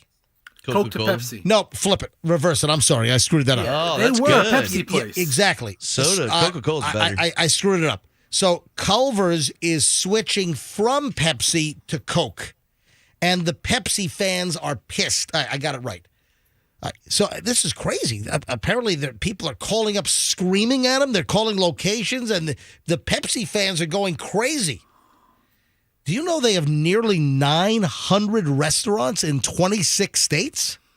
Yeah, it used to be just a Midwest franchise, but they're all over the place now. From Wisconsin, yeah. I mean, the frozen custard in the Dells, up in Wisconsin, oh yeah. So they're switching from Pepsi to Coke, and the Pepsi fans are going nuts. Yeah, Pepsi, Mountain Dew, Sierra Mist, Tropicana drinks are all giving way to Coca-Cola products. Get yourself a DC now. The fans in the Midwest are furious. Give me a break. I don't know if they threaten to burn down any Culver's, but They're. What do you think the ratio is, Coca-Cola to Pepsi market share? If I were to guess, I would say Coca-Cola, I would say 70-30 or 60-40. 42% Coca-Cola, 31% Pepsi. The last time I went RC Cola? Last time I went to like a Burger King, there was at the soda machine over the iced tea, they had a picture of Iced Tea, the rapper. Are you serious? And over the cubes, there was a picture of Ice Cube, the rapper. You're making. Are you yeah, serious? I'm making that up. I'm that creative. Somebody cut out pictures and put it on over the machine? Iced Tea and then on ice cubes. So I've been to, I think it was Tijuana Flats. I went to a restaurant and they had a picture of Iced Tea smiling for sweet tea. Are you serious? And then they had a picture of him all grumpy rapper for unsweet tea. That's funny. And then did he See, try? it is a thing. And then did he try to sell you some kind of car warranty thing? The General. Yes. No. He's selling you the. You guys do the General? No, he's trying to sell some used car service warranty deal or whatever. Hey, speaking of rappers, I mentioned Flavor Flav. He's more of a hype man to Chuck D. This is insane. Flavor Flav claims he used to spend $2,600 a day on. Don't tell me. What? Can I guess? Yes. Crack. Yes. Oh my gosh. I do it. What? Dude, my Yes. first guess was watches. This Clocks. is unbelievable. How is this guy alive? What a guess. Flavor Flav says, quote, I spent $2,600 a day on crack for 6 years straight. How is he alive? How could you possibly do $2,600 of crack a day? He was on a podcast with DJ Academics. Oh, man, DJ Academics is great. You know who is DJ Yeah. Academics? Yeah, he's got all the hip hop news. He said there was a time that I was spending $2,400 to $2,600 a day for 6 years straight. You do the math. How much coke or crack is that? He is now 63 years old. How the hell could this Public Enemy rapper, Flavor Flav, how could he possibly be alive if he's doing $2,600 worth of crack a day for 6 straight years? Right? I got to know how much crack is and how much. Yeah, I mean, you do it one rock at a time and you get it down. Listen to this. If you spend $2,600 a day, do you know how much money that is annually? 200,000? No, $949,000 a year in crack is Almost what he $1 spent. million bucks a year in crack. That's a lot of crack. I mean, if you like crack, I mean, What do? You smoke crack, right? Yeah. But that's cocaine. You could smoke crack cocaine. You can snort crack cocaine. Was this when he was doing that Flavor Listen, of Love? You could melt crack cocaine and shoot it up. When he was doing Flavor of Love, I swear he was cracked up that whole show. Oh, I'm sure he was. And remember, Flavor Flav, he walked around with a giant clock around his neck. Yeah. Remember? Mm-hmm. He married Red Sonja. What's her name? A giant woman. That was his trademark, was walking around with the oversized wall clocks around his neck. That's where he kept his crack in the middle of that thing. It wasn't a clock, it was a crack. It was a crack. Yeah. Can you check your crack? What time is it? No, it's crack time. I wake up at the crack of dawn. He must have done crack from the time he woke up to the time he went to bed. That is insane. Were you able to get the video, Andrew, on our website of the boulder crashing through the woman's home in Honolulu? It is up. If you go to videos mentioned on the MJ Morning Show at mjmorningshow.com, this is insane. This woman in Hawaii has a massive boulder fall off of a hill. It goes through her house, and she's standing in the middle of the house. The boulder misses her by a foot. This thing would have flattened her like a bug. This is unbelievable. Massive boulder crashed into a Hawaii home over the weekend, narrowly missing the woman. The boulder fell off of a hillside in Honolulu. The woman's walking down a hallway when the boulder smashes through her house like a cartoon and just smashes the whole house. Walls are busting out, and it misses. This would have flattened her like a steamroller. Did you hear the audio of it? Do you have the audio? All right, here's the audio. Andrew's going to play the audio from the control room. Listen to this. Oh, my.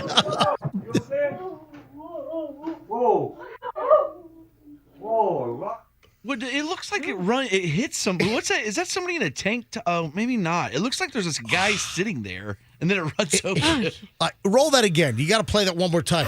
This is unbelievable. Let me know when you're ready to go. That explosion, the rock smashing through, and they had a camera inside. Are you smoking a bong fest? What was that gurgling noise? You got to hook up your mic, dude.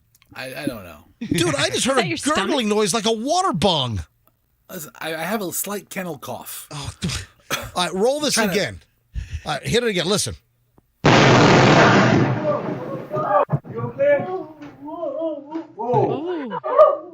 She doesn't even know what to say. Yeah, a rock fell into your house. That wasn't a rock, sir. It is a boulder. She's like, They need to move out of Honolulu, move to Boulder, Colorado, because what are the odds of a boulder hitting your house in Boulder, Colorado? Oh, but the irony. Forget the odds. Oh, my God. That was an explosion, it sounded like. Officials said the boulder, 5 feet high and wide, broke through the home's cinder block wall, living room. It's like the Kool-Aid guy running through the side of a house. Did the boulder say, oh, yeah? Oh, yeah. Insane. The home has been, destroyed. Yeah. And it settled in a bedroom near midnight on Saturday night, according to Hawaii News Now. A car was damaged.